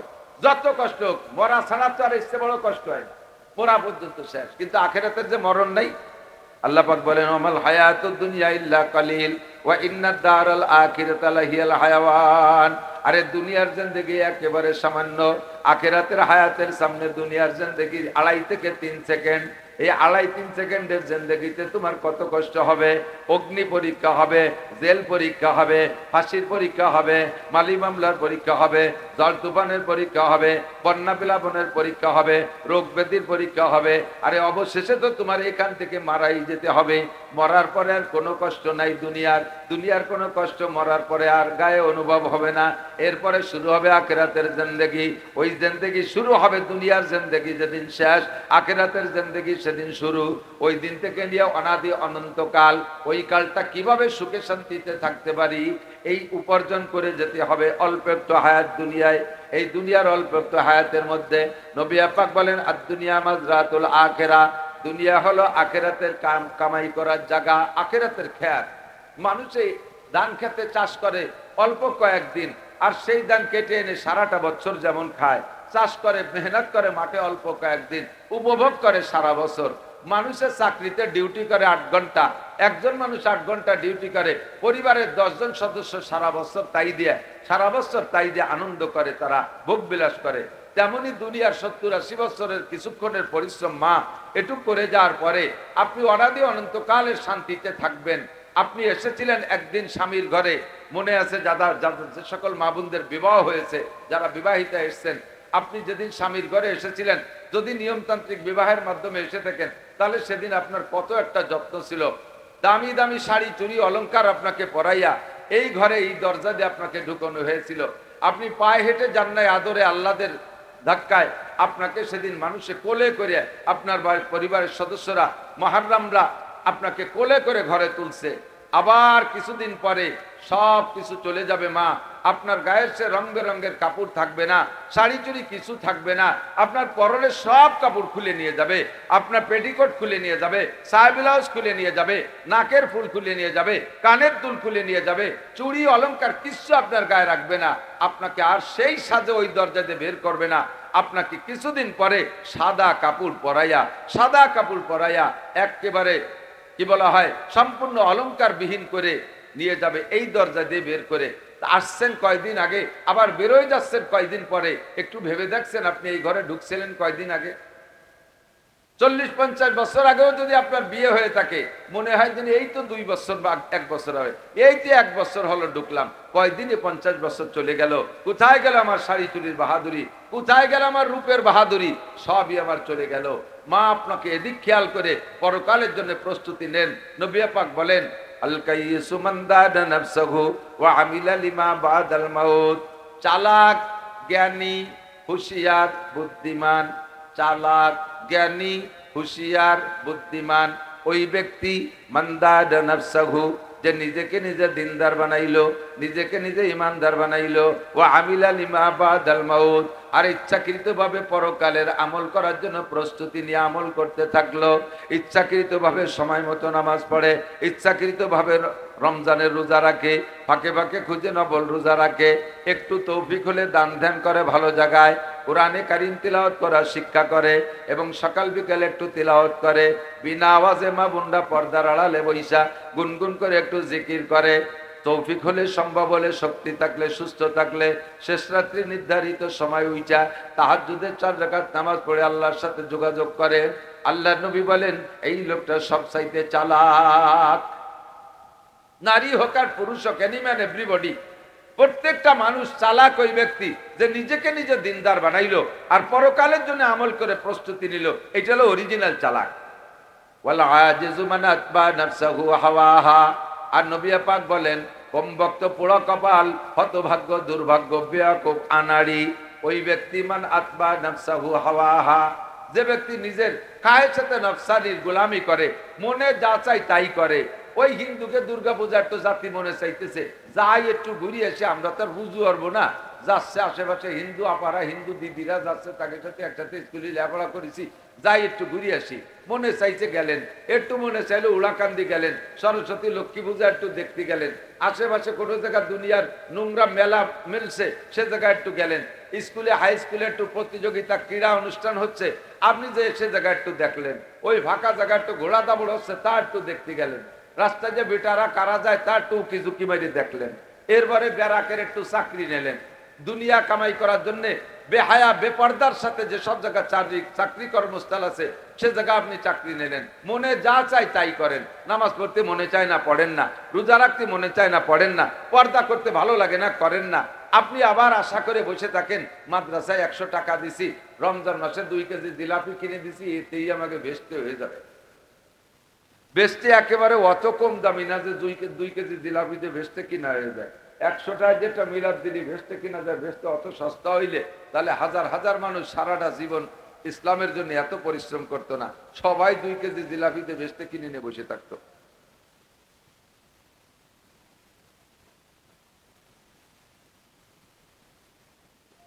মা বোনরা লক্ষ্য করি, এজন্য সর্বপ্রথম আগে আমার ইমানটা ঠিক করেন, আপনার ইমান ঠিক করেন। সৃষ্টিকর্তা একমাত্র আল্লাহ, পালনকর্তা আল্লাহ, দুনিয়ার কেউ পালে না, রব একমাত্র আল্লাহ। রাজ্জাক রিজিক দাতা আল্লাহ, গফফার আল্লাহ, সত্তার বান্দার দোষ ত্রুটি গোপন করেন আল্লাহ, মালিকাল মুলক জগতের মালিক আল্লাহ। এই সব বিষয়ে আপনি শতভাগ ইয়াকিন তৈরি করেন। আর সাথে সাথে অলবাসি বাদাল মাউত, মরার পরে আবার উঠতে হবে, হাসরের মাঠে আল্লাহর সামনে যাইতে হবে। রে মা, আপনি মনে করছেন মাটি মরা পর্যন্ত, মাটি হওয়া পর্যন্ত শেষ। আল্লাহে আল্লাহর কসম, এ পর্যন্ত শেষ না, এটা মাত্র শুরু, এটা মাত্র শুরু। আল্লাহ পাকের সামনে যাইতে হবে, 4টি প্রশ্নের জবাব আপনাকে দিতে হবে। শতভাগ ইয়াকিন রাখেন। বিশ্বাস যদি না হয়, যেদিন ধরা পড়বেন সেদিন বুঝবেন। ফাসাউফা তারা ইজান কাশাফাল গুবারো, ফাসাউফা তারা ইজান কাশাফাল গুবারো, আবারাসুন তাহতা রিজলিকা আম হিমারো। অন্ধকারে থাইকা ঝগড়া করতেছি, তুমি উঠে ঘোড়ার গাধার পিঠে, আমি উঠে ঘোড়ার পিঠে, তুমি ঘোড়ার পিঠে গাধার পিঠে, আমি উটের পিঠে, দুইজনে ঝগড়া করতেছো অন্ধকারে বৈশা। কয় যে কিছুক্ষণ পরে বেলা উঠবে, তখন বুঝবা কে ঘোড়ার পিঠে আর কে গাধার পিঠে। দুনিয়ায় থাইকে আপনি বুঝতে পারতেছেন না আপনি ঘোড়ার পিঠে না গাধার পিঠে। মনে করতেছেন টাকার মধ্যে শান্তি, দালানের মধ্যে শান্তি, গাড়ি ঘোড়ার মধ্যে শান্তি, বিদেশের মধ্যে শান্তি। স্বামী বেচারা জীবন মরণ জানতর পরিশ্রম করে পয়সা কামাই করে, তাতে মা আপনার তৃপ্তি হয় না। স্বামীরে খালি তিরস্কার করেন, ধিক্কার দেন, অমুকরা বড় লোক হয়ে গেল, তুমি একটা আয় দেওয়াল বাড়ির মধ্যে বসে তাও কামাই রোজগার কিছু করতে পারে না, তুমি ইন্টারন্যাশনাল দামড়া। এই কইয়ে স্বামীরে শক্ত বন্ধ করে উস্কায় পয়সা কামাই করার জন্য। স্বামী লজ্জায় পড়ে তারপরে হালাল হারাম দেখাশোনা নাই, যা পায় তাই কামাই করে। এই যে আপনি তাকে অবৈধ কাজে প্রলুব্ধ করলেন, হারাম উপার্জনের জন্য প্রলুব্ধ করলেন, মা আপনি একদিন বুঝবেন। আপনি স্বামীকে সবসময় বলবেন, আমার অত বড় দালান কোটা গাড়ি বাড়ির দরকার নাই, আমার দুনিয়ার স্বর্ণ অলংকারের দরকার নাই, আমি আখেরাতের স্বর্ণ অলংকার ব্যবহার করব। আমি আখেরাতে যে 6666 তালা দালানে উঠবো, আখেরাতের ভোগ বিলাস করব। দুনিয়ায় কোনো মতে আমাকে তুমি কখনো হারাম উপার্জন করে খাওয়াবা না। স্বামীকে আপনারা বলবেন যে হালাল উপার্জনের দায়িত্ব তোমার, আমি না খেয়ে থাকবো, আমি রোজা থাকবো, আমার কোনো লোভ নাই, আমার কোনো প্রসাদনীর লোভ নাই, তবে আমি হারাম খাইতে চাই না। তুমি যদি হারাম উপার্জন করে এনে আমাকে খাও, তাহলে এর জবাব তুমিই দিবা, আমি কোনোদিন এই জবাবের মধ্যে যেতে রাজি না। আপনি এভাবে স্বামীকে উৎসাহিত করবেন হালাল উপার্জনের দিকে, স্বামীকে আপনি তৈরি করবেন। আল্লাহ পাক আমাদের ইমানকে সহি করার তৌফিক দান করুন, সবাই বলে আমিন। ইমানের পরে 2 নম্বর হলো আমল। খুব খেয়াল রাখবেন, মা বোনরা এখনো অনুমান করতেছে আপনারা হাঁটাহাঁটি করতেছেন, এখানে আসছেন তো কিছু শোনার জন্য। এক জায়গায় অবশ্যই বসতে হবে। হেঁটে হেঁটে কথা শুনলে কথা ভিতরে ঢোকে না, কথা নিরিবিলি ভাবে ক্লাসের মতো বসে শুনতে হবে। আল্লাহু আকবার। 2 নম্বর হলো আমল, ওয়ামিলুস সালেহাত, নেক আমল করা। এই নেক আমলটা প্রত্যেকের বুঝে নিতে হবে। আমরা পুরুষ যারা, আমাদের একটা সুযোগ আছে, নামাজের ফরজ 13টা, নামাজের ওয়াজিব 14টা, নামাজের সুন্নতে মুআক্কাদা 28টি। এই নামাজ ভাঙ্গার কারণ হলো 19টি। 1 নম্বরে নামাজে কিরাত অশুদ্ধ পড়া। অশুদ্ধ কিরাতে নামাজ পড়লে, নামাজ না পড়লেও যে শাস্তি, অশুদ্ধ কিরাত যে নামাজ পড়লেও সেই শাস্তি। কি পরিমাণ শাস্তি! একটা মহিলা পুরুষ যদি নামাজ জীবনে না পড়ে, 1 ওয়াক্ত নামাজ তার ছুটে গেছে, ওই নামাজ কোনোদিন পড়ে দেয় নাই, তাহলে তাকে 1 ওয়াক্তের বিনিময়ে 200 কোটি, আরো 30 কোটি, আরো 40 লক্ষ বছর জাহান্নামে পড়তে হয়। আল্লাহু আকবার। 1 ওয়াক্ত নামাজ যে পড়ে নাই, নারী হোক আর পুরুষ হোক মুসলমান, তাকে 1 ওয়াক্ত নামাজের জন্য 230 কোটি 40 লক্ষ বছর জাহান্নামে পোড়া লাগবে। সেম যেই লোকটা নামাজ পড়ছে কিন্তু তার নামাজের কিরাত অশুদ্ধ, কিরাত গলত, এই গলত কিরাতে সে নামাজ পড়ছে, এ লোকটারও একই পরিমাণ শাস্তি। 1 ওয়াক্ত নামাজ ভুল কিরাত দিয়ে পড়ার কারণে 230 কোটি 40 লক্ষ বছর জাহান্নামে পড়তে হবে। আমরা পুরুষ যারা আছি, আমাদের একটা সুযোগ আছে, আমরা জামাতে নামাজ পড়বো। আর হাদিসে আছে, মান কানা ফি সালাতি ইমামুন ফা কিরাতুল ইমামি লাহু কিরাতুন। যার নামাজে ইমাম আছে, অর্থাৎ যে ব্যক্তি ইমামের পিছনে জামাতে নামাজ পড়ে, ওই লোকটার নিজের কিরাত পড়া লাগে না, ইমামের কিরাতই তার কিরাত। তো আমরা ভুল কিরাতে নামাজ পড়লে নামাজ বাতিল হয়ে যেত, আমরা ইমামের পিছনে ইক্তেদা করার কারণে আমাদের সেই কিরাত পড়া লাগতেছে না, আমাদের ওই বিপদ থেকে আল্লাহর রহমতে ইমামের মাধ্যমে উদ্ধার হয়ে যাচ্ছি। কিন্তু নারীরা মসজিদে যাবে না, নারীরা মসজিদে ওক্তীয় নামাজ পড়তে যাওয়া জায়েজ নাই, জুমার নামাজও পড়তে যাওয়া জায়েজ নাই, নারীদের ঈদের নামাজ পড়তে যাওয়া জায়েজ নাই, নারীদের জানাজার নামাজ পড়তে যাওয়া জায়েজ নাই। অনেক মহিলারা আছে হজ করে আসছেন, মক্কা মদিনা দেখে আসছেন, হজ বা উমরায় গিয়ে দেখে আসছেন, মক্কা মদিনার মাসালা আর বাহির অন্য জায়গার মাসালা এক্ষেত্রে পার্থক্য। হযরত ওমর ইবনে খাত্তাব রাদিয়াল্লাহু তাআলা আনহু যখন খলিফাতুল মুসলিমিন প্রেসিডেন্ট, তখন একদিন মসজিদে নবাবির ভিতরে মহিলারা এরকম বাচ্চা কাচ্চা নিয়ে নামাজ পড়তে আসছে, আর হই হুল্লা চিল্লে পাল্লা, আর 3-4 মহিলা এক জায়গা হলি যেমন দুনিয়ার পুরন কিস্সা উঠে, ওই রকম আবার কথায় কথায় ঝগড়াও লেগে যায়। তো বাংলাদেশেও লাগে, ও জায়গাও লাগে। মসজিদের মধ্যে যে মহিলারা ঝগড়া বিবাদ শুরু করে দিচ্ছে সরগোল, ওদিকে বাচ্চারা পেশাব পায়খানা করে নষ্ট করে বেলাইছে। আয়েশা রাদিয়াল্লাহু তাআলা আনহা হযরত ওমরকে যে বলতেছে খলিফাতুল মুসলিমিন আইসে দেখে যান মহিলারা মসজিদের মধ্যে কি শুরু করছে। হযরত ওমর উকি মারে দেখে আইসাই সাথে সাথে মসজিদে নবাবির মেম্বারে উঠে বসে বললেন, আজকে থেকে ঘোষণা, এখন থেকে ঘোষণা, আর পৃথিবীর কোন মসজিদে মহিলারা নামাজ পড়তে আসবে না। সিদ্দিকা আয়েশা মহিলা মানুষ, সে তো চাইবে যে মহিলাদেরকে কিভাবে মসজিদে বেশি করা যায়, বাড়ানো যায়। আয়েশার অভিযোগে হযরত ওমর যাইয়া নিষেধ করে দিলেন, শুধু মসজিদে নবাবী আর হেরেম শরীফ এই 2 মসজিদে অনুমতি থাকবে, কারণ সারা পৃথিবী থেকে নারীরা হজ উমরা করতে আসবে, তারা আয়েশা এই রসুলের রওজা জিয়ারত করবে, কাবা ঘর দেখবে। এজন্য তাদের নামাজে, তাদের সুবিধার্থে 2টা মসজিদে মহিলাদেরকে নামাজ জামাতে নামাজ পড়ার অনুমতি দেয়া গেল। এছাড়া বিশ্বের কোনো মসজিদে আর মহিলারা নামাজ পড়বে না। কিন্তু 2 মসজিদে হেরেম শরীফের মসজিদ আর মসজিদে নবাবিতে মহিলারা নামাজ পড়ে, এই দেখে আইসা বাংলাদেশি কিছু মহিলারা হজ উমরা যে দেখে আইছে, তারাও বাংলাদেশে আইসা জামাতে নামাজ পড়ার জন্য পাগল হয়। মা চাচিরা মসজিদে যাবেন না, আপনাদের জন্য মসজিদে যা জায়েজ নাই, অ্যাক্সিডেন্ট হয়ে যাবে, বিপদের সম্মুখীন হয়ে যাবেন, আজ হোক কাল হোক একটা দুর্ঘটনা ঘটে যাবে। বাংলাদেশ বড় খারাপ জায়গা, আপনাদের মসজিদে যাওয়ার অনুমতি নাই। এখন আপনাদের নামাজও নষ্ট হওয়ার যে 19টা কারণ, তার ভিতরে একটা কারণ কিরাত অশুদ্ধ পড়া। অশুদ্ধ কিরাতে যে সকল মামুনরা নামাজ পড়তেছেন, আল্লাহর কসম নামাজ বিগত যা পড়ছেন তা হয় নাই, হয় নাই, হয় নাই। আর সামনেই অশুদ্ধ কিরাত দিয়ে যা পড়বেন তাও হবে না। কিয়ামতে 1 নম্বর বেনামাজিদের কাতারে আপনিও জাহান্নামে চলে যাবেন।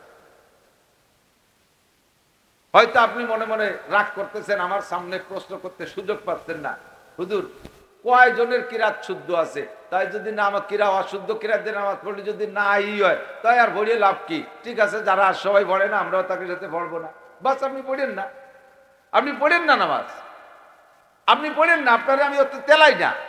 কিন্তু আমি কথা বলতে পারবো না, না যা পারেন ভর্তি থাকেন, আমরা হুজুররা আসি, দেখো আপনাকে এক ব্যবস্থা করে নেব, এই দায়িত্ব নিতে পারবো না। আপনাকে একটা সুপরামর্শ, সেটা হলো, এক সময় আপনারা যে অশুদ্ধ কিরাত শিখছিলেন, সে সময় দেশে এত ব্যবস্থা ছিল না। এখন আলহামদুলিল্লাহ ব্যবস্থা যাদের হয়ে গেছে, ব্যবস্থা হওয়ার পরে আপনার কোনো অজুহাত আর বাহানা আল্লাহ পাক গ্রহণ করবে না। এক সময় মাদ্রাসা ছিল না, দেশে এত মহিলা মাদ্রাসা ছিল না, আল্লাহর ফজলে যথেষ্ট মহিলা মাদ্রাসা হয়ে গেছে। মহিলা মাদ্রাসায় পড়ার জন্য কোনো বয়স শর্ত না। 70 বছরে বুড়ি মহিলা আইসা কোরআন শরীফ শুদ্ধ করে পড়ার চেষ্টা করতেছে। আপনি যদি সদ্যই মহিলা মাদ্রাসায় ভর্তি হইয়া কোরআন শরীফ শুদ্ধ করে পড়ার চেষ্টা শুরু করে দেন, আগামী কাল থেকে মাদ্রাসায় ভর্তি হব, আমি মহিলা মাদ্রাসায় কোরআন শরীফ পড়া শিখবই, এই আজম করে ডেলি 1 ঘন্টা বের করে পাক্কা প্রতিজ্ঞা করে আইসা আপনি মহিলা মাদ্রাসায় ভর্তি হন, আর এখানকার শিক্ষিকাদের কাছ থেকে কোরআন শরীফ শুদ্ধ করে পড়া শেখার চেষ্টায় নেমে পড়েন। আপনি যদি চেষ্টা শুরু করার 2-1 দিন পরেও মারা যান, 2-1 দিন পরেও আপনি মারা যান, পুরো শুদ্ধ করে এখনো পড়া শিখে পারেন নাই, এর আগেই আপনি মারা গেছেন, আপনার এই চেষ্টার কারণে আল্লাহ তাআলা পিছনের সমস্ত ভুল নামাজগুলোকে শুদ্ধ বানাইয়া আমল নামা ভরে দিবেন। একটা বিকল্প ব্যবস্থা মাত্র, এই একটা মাত্র ব্যবস্থা। পিছনের ভুল নামাজ যা পড়ছেন, ভুল কিরাত দিতে হয় নাই, হয় নাই, হয় নাই, এভাবে পড়তে থাকবেন, তাও হবে না। তবে শুদ্ধ করার জন্য পর্যাপ্ত চেষ্টা। কেমন চেষ্টা? চেষ্টা কেমন চেষ্টা? আপনার উঠোনে 50 কোণ ধান আছে, এই ধান আকাশে মেঘ, এই ধানকে পরিচর্যা করে বৃষ্টিতে ভিজার আগে ঘরে তোলার জন্য যেমন চেষ্টা করেন, এই শুকনো ধান বৃষ্টিতে ভিজে যাওয়ার ভয়তে ঘরে তোলার জন্য যে পরিমাণ চেষ্টা করেন, তার চাইতে 100 গুণ বেশি চেষ্টা থাকতে হবে আপনার কোরআন শরীফ শুদ্ধ করে পড়ার জন্য। এর জন্য আপনার বিনিয়োগ থাকতে হবে সেরকম। এই সপ্তাহে এসে 1 পোয়া মুষ্টি চাল, মাসে 100 টাকা 50 টাকা, এই দিয়ে হুজুরের কাছে পড়ে আপনি কোরআন শরীফ পড়া শিখবেন। ম্যাট্রিক পাস করছেন, 10 বছর লাগাইছেন। আইএ পাস করতে 12 বছর লাগাইছেন। বিএ পাস করতে 14 বছর সময় দিয়েছেন। এমএ পাস করতে 16 বছর সময় দিয়েছেন। বিসিএ পাস করতে আরো 5 বছর সময় দিয়েছেন। ডাক্তার ইঞ্জিনিয়ার হইতে আরো কত সময় দিয়েছেন। লক্ষ লক্ষ টাকা খরচ করে এই সমস্ত সার্টিফিকেট অর্জন করছেন। এই সার্টিফিকেটের বয়স যত বাড়ে তার দাম তত কমে। দুনিয়ার সার্টিফিকেটের বয়স যত বাড়ে দাম তত কমে। একসময় সার্টিফিকেটের বয়স যখন 35 বছর হয়ে গেছে, আপনি যত ফার্স্ট ক্লাস ফার্স্ট সার্টিফিকেট অর্জন করা থাকুক না কেন, আপনার সার্টিফিকেটের সরকার অকেজ ঘোষণা দিয়ে আপনার চাকরির মেয়াদ শেষ, আপনার সার্টিফিকেটের টেম্পার শেষ হয়ে গেছে, এই দিয়ে এখন কাজ হয় না। আপনারা 30-35 লাখ টাকা পেনশন দিয়ে বাড়ি পাঠায় দেয়। এই সার্টিফিকেট যত দামি সার্টিফিকেট হোক, আপনার হায়াত থাকতে সার্টিফিকেটের হায়াত শেষ। আর আপনি কষ্ট করে কোরআনের সার্টিফিকেট অর্জন করবেন, কষ্ট করে কোরআনের সার্টিফিকেট অর্জন করবেন, দুনিয়ায়ও সম্মান আখেরাতেও সম্মান। এ কোরআনের সার্টিফিকেটের বয়স যত বাড়ে তত তার দাম বাড়ে, কবরে গেলে আরো বাড়ে, হাসরে মাঠে আরো বাড়বে। নবী পাক বলেন, ইয়াকালু লিসাহিবিল কুরআন ইকরা ওয়ারতাকি ওয়ারাতিল কামা কুনতা তুরাতিলু ফিদ দুনিয়া ফাইন্না মানজিলাকা ইনদা আখিরি আয়াতিন তাকরাহা। কুরআন পড়নেওয়ালা নারী আর পুরুষকে বলা হবে, পড়তে রহো, চড়তে রহো। দুনিয়ায় যতগুলো কোরআন শরীফের আয়াত তুমি পড়া তেলাওয়াত করতে, জান্নাতের মধ্যে তোমার বেহেশতের বিল্ডিং এত তলা হয়েছে, এই বিল্ডিং হবে সোনার উপর ইটের। তুমি একটা করে আয়াত পড়বা, একতলা দালানে চড়বা, আর একটা আয়াত পড়বা, আর একটা দালানে চড়বা। ওই দালানে কোনো সিঁড়ি নাই, ওই দালানে কোনো লিফট নাই। কোরআন শরীফ আয়াত হবে আপনার সিঁড়ি আর লিফট। আপনি যদি 500 নম্বর তলায় ঢুকতে চান, কোরআনের 500 নম্বর আয়াত পড়বেন, ওই আয়াতে আপনারা ওই তলায় পৌঁছাইয়া দিবে। এই কোরআন আপনার থেকে দুনিয়া আখেরাতে কোনো জায়গা বিচ্ছিন্ন হবে না, কোনো দিনের দাম কমবে না। এর হায়াত যত বাড়ে, কোরআনের সার্টিফিকেটের বয়স যত বাড়ে, কোরআনওয়ালাকে তত দামি বানাইতে থাকে। এই সার্টিফিকেট কোনো দিন বেদামি হয় না। মা বোনরা দুনিয়ার অনেক কাজ করেন, অনেক কিছুর পিছনে সময় নষ্ট করেন, পয়সা খরচ করেন। একটু আল্লাহর দিন শেখার জন্য সময় দেন। বছরে একটা দিন মাহফিল শুনলে আপনি ইমানদার হয়ে যাবেন না। ইমানের প্রশিক্ষণ দৈনন্দিন লাগবে। ইমানের চর্চার জন্য ডেলি আপনাকে 1-2টা টাইম জিকির করতে হবে। তবে নারীদের জিকিরের মধ্যে শব্দ হবে না। নারীরা কোরআন শরীফ পড়তে গেলে তাও পড়ার সিস্টেম জানতে হবে। আপনার কোরআন শরীফের তেলাওয়াত যদি আপনার দেওর ভাসুরে শোনে, প্রতিবেশী অন্য পরপুরুষ যাদের সাথে আপনার বিবাহ জায়েজ, এরকম পুরুষরা যদি আপনার তিলাওয়াতের আওয়াজ শোনে, তিলাওয়াতে তো কোনো নেকি হবেই না, হবেই না। বরঞ্চ যে কয়জন পরপুরুষের শুনছে, ওই কয়জন পরপুরুষের সাথে আপনার ব্যভিচারের গুনাহ লেখা হয়ে যাবে তিলাওয়াতের মধ্যে দিয়ে। মহিলারা যদি জিকির করে শব্দ কইরা, পরপুরুষে যদি জিকির শোনে, জিকিরে তো কোনো নেকি পাবেনি না, বরঞ্চ পরপুরুষের সাথে ব্যভিচারের গুনাহ লেখা হবে। মহিলারা যদি দোয়া মুনাজাত করে চিল্লাই চিল্লাই কান্নাকাটি কইরা, তাহলে ওই দোয়া মুনাজাত তো আসমানে কবুল হবেই না। বরঞ্চ যে কয়জন পুরুষে শুনবে পরপুরুষ, ওই পরপুরুষদের সাথে আপনার ব্যভিচারের গুনাহ লেখা হয়ে যাবে। জিকির করবেন আস্তে, তিলাওয়াত করবেন আস্তে, মুনাজাত করবেন আস্তে, বয়ান করবেন আস্তে। হাতটাকে আপনি বাড়ির মধ্যে গড়বেন, আপনার পায়ের আওয়াজটাও এত স্লো হবে যেন পায়ের ধম করে শব্দটা অল টপকাইয়া বাইরের পুরুষের কানে না যায়। আপনার স্যান্ডেলের চটচটি শব্দ যেন বাইরের পুরুষের না শোনে। আপনার শরীরের অলঙ্কারের ঝাঁকুনি নড়াচড়া যেন বাইরের পুরুষে জানতে না পারে। এত সতর্কতার সাথে চলতে হবে আপনাকে। আল্লাহু আকবার। নবী পাক সাল্লাল্লাহু আলাইহি সাল্লামের কাছে সাহাবায়ে কিরাম জিজ্ঞাসা করেছেন, ইয়া রাসূলুল্লাহ আইয়ুমা ইমরাতিন খায়র। হুজুর, হাজার হাজার নারীদের মধ্যে ভালো মন্দ আছে, তো সবচাইতে ভালো নারী কারা? হুজুরের কাছে জিজ্ঞেস করছেন, হুজুর আইয়ুমা ইমরাতিন খায়র, দুনিয়ায় সবচাইতে ভালো নারী কারা? হুজুর জবাব দিলেন, আমার মা বোনরা শুনে নেন, আপনি যদি ভালো নারী হতে চান, প্রশংসা সবাই চায়, প্রশংসা সবারই ভালো লাগে। আপনাকে ভালো মহিলা বলে প্রশংসা করলে খুশি হন, কিন্তু ভালো হওয়ার যে কাজ, প্রশংসা পাওয়ার যে কাজ, এই কাজগুলো তো আপনাকে অর্জন করে, কাজগুলো করে প্রশংসা অর্জন করে প্রশংসিত হতে হবে।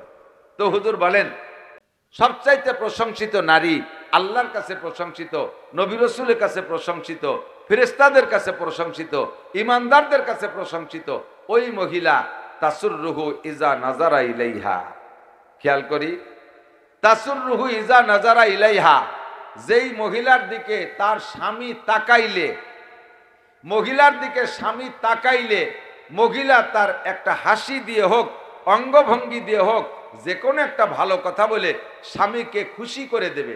স্বামী হাজারো টেনশন আর দুশ্চিন্তায় থাকুক, স্বামীর মুখখান মলিন বেজার, আপনার একটা অঙ্গভঙ্গি, একটা হাসি, একটা বিভিন্ন ধরনের একটা আচরণ দিয়ে স্বামীকে যদি খুশি করে দিতে পারেন, তাসুররুহু ইযা নাযারা ইলাইহা, তাকানোর সাথে সাথে খুশিটা করে দেবেন। হুজুর বলেন তুমি সবচেয়ে ভালো মহিলা, তুমি সবচেয়ে ভালো মহিলা। অতুতিউহু ইযা আমারা, 3 নম্বর হুজুর 2 নম্বর হুজুর বললেন ওই মহিলা সবচেয়ে ভালো, তুতিউহু ইযা আমারা, ওই মহিলাকে স্বামী যে কোনো বৈধ কাজের হুকুম করলে কোনো উহান বাহান না কইরা, কোনো অজুহাত খাড়া না কইরা, সময়ের বাহানা না দিয়া, ব্যস্ততার অজুহাত না দেখাইয়া, কাজের বাহানা না দেখাইয়া, স্বামী যদি বৈধ কাজের হুকুম করে সব কাম কাজ ফেলে দিয়ে আগে করতে হবে স্বামীর কাজ, আগে করতে হবে স্বামীর কাজ। যে ধরনের বৈধ খেদমতে আহ্বান করুক, সব বৈধ খেদমতের ব্যাখ্যা বিশ্লেষণ মুখে বলা যায় না, আপনাদের যোগ্যতা দিয়ে বুঝে নিতে হবে। স্বামী বৈধ হুকুম করলে, তবে স্বামী অবৈধ হুকুম করলে এটা মানা জায়েজ নাই। হাদিসে আছে লা তাআতা লি মাখলুকিন ফি মাসিয়াতিল খালিক, কোন মাখলুকে যদি তোমাকে গুনার কাজের আদেশ করে, তাহলে আর সেই গুনার কাজটা যদি খালেক সৃষ্টিকর্তা অপছন্দ করেন, তাহলে আল্লাহকে অপছন্দ করে মানুষকে খুশি করার ভিতরে কোনো ইবাদত নাই। আপনার স্বামী যদি আপনাকে বলে তুমি ব্যারাকের থেকে, গ্রামীণ ব্যাংকের থেকে টাকা তুলে দাও, কারণ ওনরা আবার বিটিকে নামে, মহিলাকে নামে টাকা দেয়, পুরুষকে নাকি দেয় না, তা আপনি স্বামীর হুকুমে এই সমস্ত সুদের সমিতি থেকে টাকা তুলে দেবেন। আপনি যতদিন বেঁচে থাকবেন ওই টাকা আপনার সংসারের রন্ধে রন্ধে ঢুকে গেছে সব জায়গায়, আপনার নামাজ কালাম ইবাদত বন্দেগীতে কিছুতে আপনাকে বাঁচাইতে পারবে না। প্রত্যেক 1 টাকার বিনিময়ে যেই মহিলা সমিতির থেকে টাকা তুলছে, ওই মহিলাকে প্রত্যেক 1 টাকার বিনিময়ে নিজের বাপের সাথে প্রত্যেক 1 টাকার বিনিময়ে 36 বার ব্যভিচারের গুনাহ দেওয়া হবে।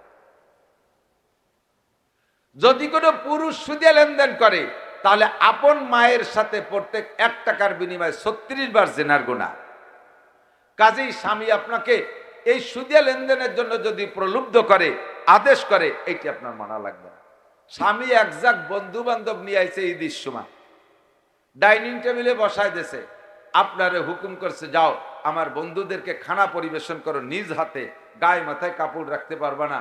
আমিও সেদিন বন্ধুকে বাড়ি যে খাইয়ে আসছি, আমার বন্ধুর বউ কি সুন্দর আমাকে সামনে দিয়ে ঘুরে ঘুরে নাচি নাচি খানা খাওয়াইছে, সেইটা পাওনা রয়েছে, আমি দিনা রয়ে গেছি, সেই দিনা পরিশোধ করতে হবে। তোমার এইভাবে সাজিয়ে গুজিয়া আমার দোস্তকে খানা খাওয়াইতে হবে, এই হুকুম মানা যাবে না।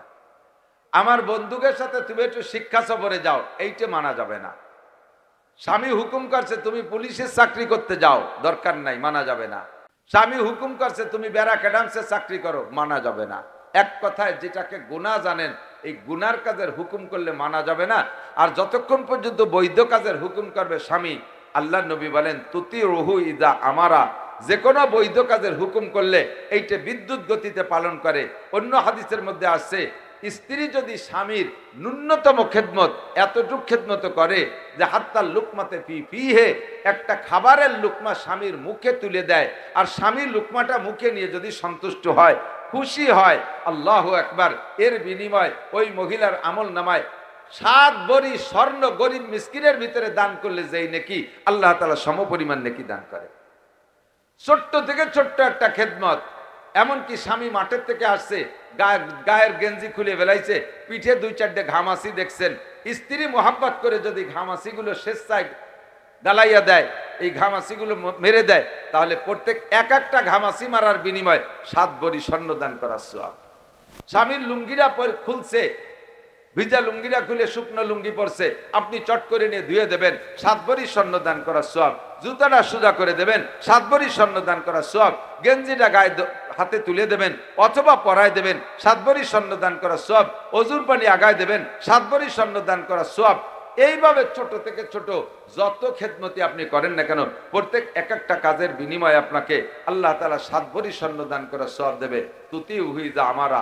3 নম্বর, ভালো মহিলা ওই মহিলা ওয়ালা তুফসিদু ফি মালিহি অফি মালিহি অফি আওলাদিহি, স্বামীর মাল এবং স্বামীর সন্তানের খেয়ানত করতে পারবেন না।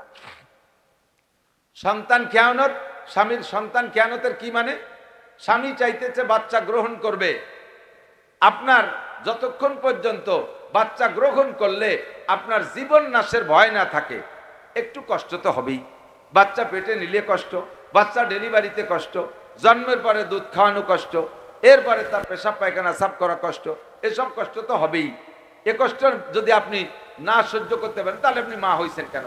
আপনি নারী হলেন কেন? আপনি আল্লাহরে বলে পুরুষ হয়ে আসতেন। আল্লাহ পাক আপনাকে আলাদা সম্মানে সম্মানিত করেছে। লক্ষ লক্ষ নবী রসুলদের আগমন মাদের পেটের মাধ্যমে হয়েছে। আপনারা মাতৃজাতি, নবী রসুলদের মা, সাহাবায়ে কিরামদের মা, বুজুর্গানে দ্বীনের মা, আপনারা বড় দামি জাতি। আপনি এই নারী হওয়ার উপরে শুকর আদায় করবেন, আল্লাহর শুকর আদায় করবেন। আল্লাহ পাক আপনাদের অনেক সহজ করে দিয়েছে। পুরুষরা যত বাইরের শক্ত কাজ করবে, নারীরা ভিতরের নরম কাজগুলো নারীরা করবে।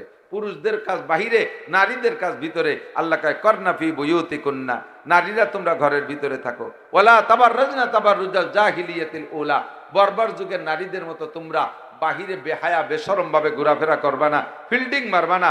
অত শিক্ষা সফরের শখ তোমার ভিতরে না থাকা দরকার। কিছু মহিলা আছে একটু ফিল্ডিং মারতে ভালোবাসে, একটু সফরে যাইতে ভালোবাসে, একটু ভ্রমণ করতে ভালোবাসে। কোনো ভ্রমণের ভিতরে আপনার ইজ্জত থাকবে না, আপনার পর্দা সমাচালী খুব একটা ভালো হয় না। কাজেই মারা পর্দা নসীন হতে হবে। কি বলছি? ওয়ালা তুফসিদু ফি আওলাদিহি ওয়া ফি মালিহি, স্বামীর সন্তান নষ্ট করতে পারবেন না। এক নম্বরে বাচ্চা পেটে আসার পরে বাচ্চা নষ্ট করার যত প্রক্রিয়া, এগুলো যদি আপনি অবলম্বন করেন তাহলে মানুষ হত্যা, সাধারণ মানুষের নিজের সন্তান হত্যা করা এক না, নিজের সন্তান হত্যা করার দায় কিয়ামতের ময়দানে ঠেকে যাবেন। আপনার ওই পেটের যেই বাচ্চাটাকে নষ্ট করেছেন, ওই বাচ্চাটাই কিয়ামতের ময়দানে নালিশ করবে। ওয়াইদাল মাউউদাতু সুইলাত বিআইয়ি যামবিন কুতিলাত, ওই বাচ্চাই বলবে আল্লাহ আমাকে কেন আমার আব্বা মা হত্যা করেছে। আমি যদি পূর্ণাঙ্গ মানুষের দুনিয়ায় যাইতাম, আমি শামসুল হক ফরিদপুরীর মতো বড় আমি আলেম হইতাম, দেশ বিদেশে আমি তবলিগের কাজ করতাম, আমি দিনের কাজ করতাম, আমি বড় বড় আলেম হইতাম, বড় আলেমদের কাতারে দাঁড়াইতাম, আমি এই খেদমত করতাম। আমার আব্বা মা কেন নষ্ট করে দিয়েছে, এই আব্বা মার ব্যাপারে তোমার কাছে বিচার চাই। সন্তানে আপনার নামে মামলা দেবে। এক নম্বর, সন্তান এ ব্যাপারে নষ্ট করবেন না। দুই নম্বর, সন্তানের প্রথম উস্তাদ হলো মা। ভাষা শিখায় মা। মানুষের অধিকাংশ 99% মানুষ বাপের ভিটায় বসবাস করে, অথচ যে ভিটায় বসবাস করে ভিটাটার নাম কয় মাতৃভূমি। মাতৃভূমি বলে না, বসবাস করে বাপের ভূমিতে, অথচ জায়গার নাম মাতৃভূমি। কারণ মায়ের সাথে সন্তানের যে ভালোবাসা, নিজের বসবাসের এলাকায় জন্মভূমির প্রতি ওই ভালোবাসা হয়, এই জন্য ভূমির নাম মাতৃভূমি। দুই নম্বরে, ভাষা শেখে বাপের এলাকার থেকে, অথচ ভাষার নাম মাতৃভাষা। কারণ কি? অধিকাংশ সন্তানই মায়ের সুরে, মায়ের ভাষায় কথা বলে। মারা সন্তানদেরকে ভাষা শিখাবেন। মা হলেন প্রথম উস্তাদ, মা হলেন প্রথম মাদ্রাসা, মা হলেন প্রথম শিক্ষিকা, মা হলেন প্রথম কলেজের শিক্ষিকা, মা প্রাইমারি শিক্ষিকা, হাই স্কুলের শিক্ষিকা, মা বড় বড় জামিয়ার শিক্ষিকা। মায়ের কাছ থেকে সন্তানরা দিন শিখবে, মায়ের কাছ থেকে সভ্যতা কালচার ভদ্রতা শিখবে। এই জন্য আপনি সন্তানকে যদি এগুলো না শিখাইয়া অকথ্য ভাষায় গালাগালি নিজে করেন, তাহলে আপনি মা যে ভাষা বলবেন, সন্তানও সেই ভাষা শিখবে।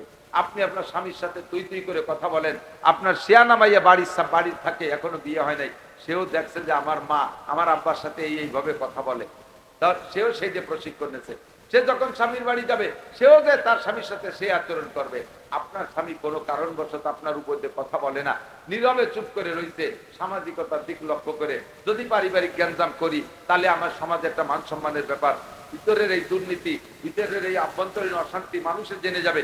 এই জন্য পুরুষরা অনেক কিছু হজম করিয়া আপনার নির্যাতন সয়ে নেছে। কিন্তু আপনার মেয়েটা যে বাড়ি বিয়ে দিয়েছেন, সেই বিটা এইভাবে ধৈর্যশীল না। যখনই আপনার মেয়ে আপনার মতো আচরণ শুরু করছে জামাইয়ের সাথে, সাথে সাথে জামাই তারে 3 চিল্লা দিয়ে ব্যাটিং বুটিং দিয়ে পাঠাই দিচ্ছে, 3 তালাক। আপনার কারণে আপনার মেয়েটা আজকে অকালে তালাক খাইছে। আর একবার যদি কোনো মহিলা তালাক খায়, এ তালাক খাওয়া মহিলার পরবর্তীতে বিয়ে কেমন হয় তা তো সবাই জানেন। 90% হয় না, আর হইনি পারে ওই রকম আরাকুরোটিয়ে বাদামের সাথে বিয়ে হয়। জীবনে আর তার সুখ শান্তি থাকে না। এই মেয়েটার সুখের পায়ে কুড়াল মারলেন আপনি মা, কারণ আপনি তারে প্রশিক্ষণ দিয়েছেন এইভাবে দুর্নীতি করা, স্বামীর সাথে অসৎ ব্যবহার করা। মারা এদিকে কন্ট্রোল হন, ভাষা খারাপ করবেন না, গালাগালি করবেন না, কাজাকাজি করবেন না, সন্তানকে আদর দিয়ে সোহাগ দিয়ে পালবেন, তাদেরকে শুদ্ধ ভাষা শিক্ষা দেওয়ার চেষ্টা করবেন। মা বাচ্চাকে কোলে রেখে কোরআন শরীফ তিলাওয়াত করবেন, ওই তিলাওয়াতের আপনার তিলাওয়াতের ক্রিয়া ওই সন্তানের উপরে পড়বে, আপনার সন্তানটাও ধার্মিক হবে। 3 নম্বর বললাম, ওয়ালা তুফসিদু ফি মাল আওলাদিহি, স্বামীর সন্তান খেয়ানত করবে না যে মহিলা, ওই মহিলা সবচেয়ে ভালো। 4 নম্বর হলো ওয়ালা তুফসিদু ফি মালিহি, স্বামীর মাল খেয়ানত করবেন না। খুব সাবধান মা বোনরা, পরিষ্কার বুখারী শরীফের হাদিস। মহিলারা যদি বাইরের থেকে কোনো জায়গা থেকে কোনো কালেক্টর আসে, কালেকশন করতে আসে, মাদ্রাসা, মসজিদ, ভিক্ষুক ইত্যাদি, অনেক সময় অনেক প্রোগ্রামের জন্য কালেকশনে আসে, সবসময় পুরুষরা বাড়ি থাকে না। হাদিসে আসছে কোনো মহিলা যদি দান করতে হয় তাহলে একমাত্র ধর্মীয় যেসব জায়গা আছে এসব জায়গা, আর এতিম, অসহায়, গরিব, কাঙ্গাল, দুঃখিনী, বিধবা, এরা যদি আসে, গরিবরা, তাদেরকে স্বামীর সংসার থেকে মাল সৎকা করতে পারবে, দান করতে পারবে। এছাড়া বাকি স্বামীর বাড়ির থেকে মাল যদি আপনি খেয়ানত করে বাপের বাড়ি পাঠান, বাইরে লেখাপড়া শিখেন, স্বামীর সংসারের মাল চুরি করে, বুনরে বিয়ে দেন, স্বামীর সংসারের মাল চুরি করে, নবী পাক বলেন আমি মেরাজের রাত্রে জাহান্নামের ভিতরে গিয়ে দেখি এক শ্রেণী মহিলা মুআল্লাকাতাম বিয়াদাইহা, তাদের হাতে হ্যান্ডকাপ দিয়ে ঝুলানো, আগুনের মধ্যে পড়তেছে আর হাতে হ্যান্ডকাপ দিয়ে ঝুলানো। আমি জিব্রাইলকে জিজ্ঞেস করলাম, জিব্রাইল মা শানুহা, এই মহিলাদের কি দোষ যে তাদের হাতে হ্যান্ডকাপ দিয়ে আগুনের মধ্যে ঝুলানো? জিব্রাইল জবাব দিলেন ওয়াহি আল্লাতী তুফসিদু মালা যাওজিহা, এরা স্বামীর পরিশ্রমের মাল, রক্ত পানি করা মাল বিদেশে যা চাকর খাইটে কামাই করে পাঠাচ্ছে, দেশের ভিতরে কত যান জীবনের ঝুঁকি নিয়ে ট্রাক চালায়, বাস চালায়, সেনাবাহিনী, পুলিশে চাকরি করে, কত সৈনিক, কত পুলিশ মারা গেছে, এই লোকটাও মারা যেতে পারত।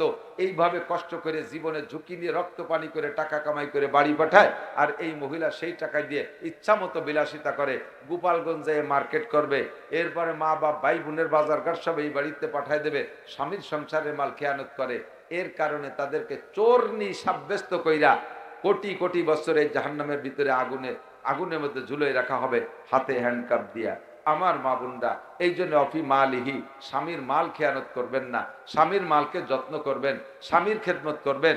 আরেকটা কথা মনে রাখবেন, আজকে যারা ইয়াং মহিলা আছেন, আপনার সামনে শাওড়ি আছে, আপনার সামনে শাওড়ি আছে, শ্বশুর আছে, আপনি বাপের বাড়ি যতদিন ছিলেন অবিল ওয়ালিদাইনি ইহসানা, আব্বা মার প্রতি সুদৃষ্টি রাখা, তাদের খেদমত করা, এটা আপনার পর ফরজ ছিল। যখন আপনি স্বামীর বাড়িতে চলে আসছেন, বাপের বাড়ি ছেড়ে, এখন আপনার আব্বা মা পাল্টে গেছে। আপনার আব্বা মা আপনার শ্বশুর শাশুড়ি, আপনার আব্বা মা আপনার শ্বশুর শাশুড়ি।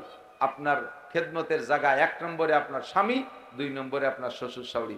আপনি যদি শ্বশুর শাশুড়ির অবহেলা করেন, তাদের মুখে খাবার দিতে আপনি বিরক্ত বোধ করেন, তাদের খাওয়া আপনি দেখতে পারেন না, তাদের সুখ শান্তি আপনি মেনে নিতে পারেন না, বেশি দেরি নেই আপা, বেশি দেরি নেই।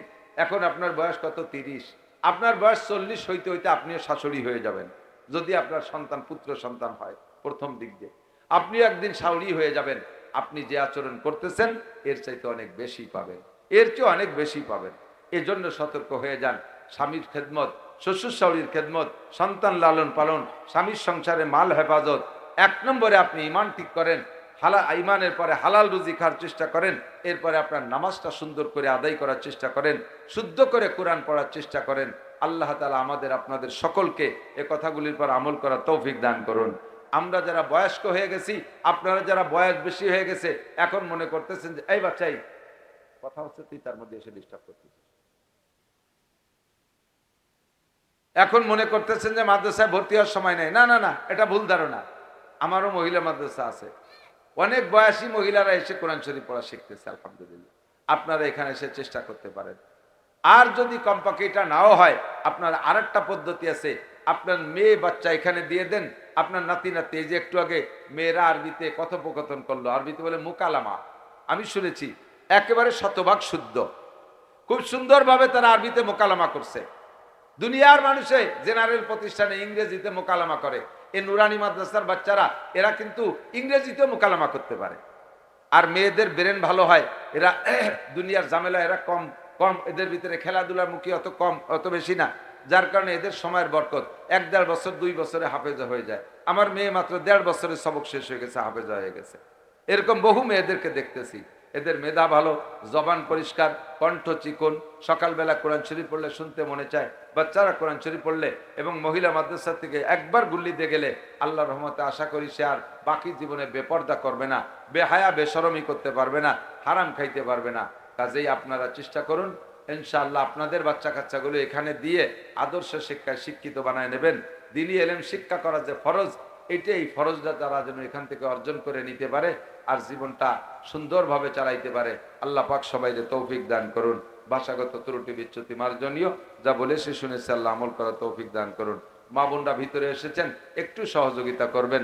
মাদ্রাসার উন্নয়ন আপনাদের মাদ্রাসা, আপনাদের এই হাতেই হবে। পুরুষরা এদিকে আসছেও না, আসবেও না, আপনারাই খেয়াল করবেন। স্বামীদের সাথে কথাবার্তা বলে মাদ্রাসায় কিছু বিনিয়োগ করার চেষ্টা করবেন। 1 বান 2 বান টিন, অথবা 1-2 হাজার টাকা, 2-5 হাজার টাকা, 1-2 হাজার ইটের টাকা, 2-5 বস্তা সিমেন্ট। এখানে টিনের ঘরে গরমকালে যথেষ্ট কষ্ট হয়, টিনের ঘর খুব গরম হয়ে যায়। ইনশাল্লাহ 2-3 তলা একটা ভালো ভবন হলে তাতে আপনাদের বাচ্চারাই সুখে শান্তিতে পড়তে পারবে। আর সদকায়ে জারিয়ার দপ্তরে আপনার নেকি, আপনার নাম লেখা হয়ে যাবে। যতদিন পর্যন্ত প্রতিষ্ঠান থাকবে ততদিন পর্যন্ত আপনি নেকি পেতে থাকবেন। এই জন্য মা বোনরা, আগে দিয়েছেন কি আমি জানি না, আমি কালেকশন পারিও না করিও না, আপনারা ভিতরে একটু কালেকশন করেন। আপনারা একটু ভিতরে কালেকশন করে গেলেন, আমরা মাদ্রাসায় কিছু দিয়ে যাবো। আসছি একেবারে খালি হাতে যাবো না ইনশাআল্লাহ, কিছু হলেও এই মাদ্রাসায় দিয়ে যাওয়ার চেষ্টা করেন। ভিতরে কালেকশনটা দ্রুত সারেন। আমি মুক্তাসার হুজুর পরে হুজুরকে আসবেন, দোয়া করবেন, কোন হুজুর, হুজুরে নিয়ে আসেন। আল্লাহ পাক রব্বুল আলামিন আমাদেরকে কথার পর আমল করার তৌফিক দান করুন।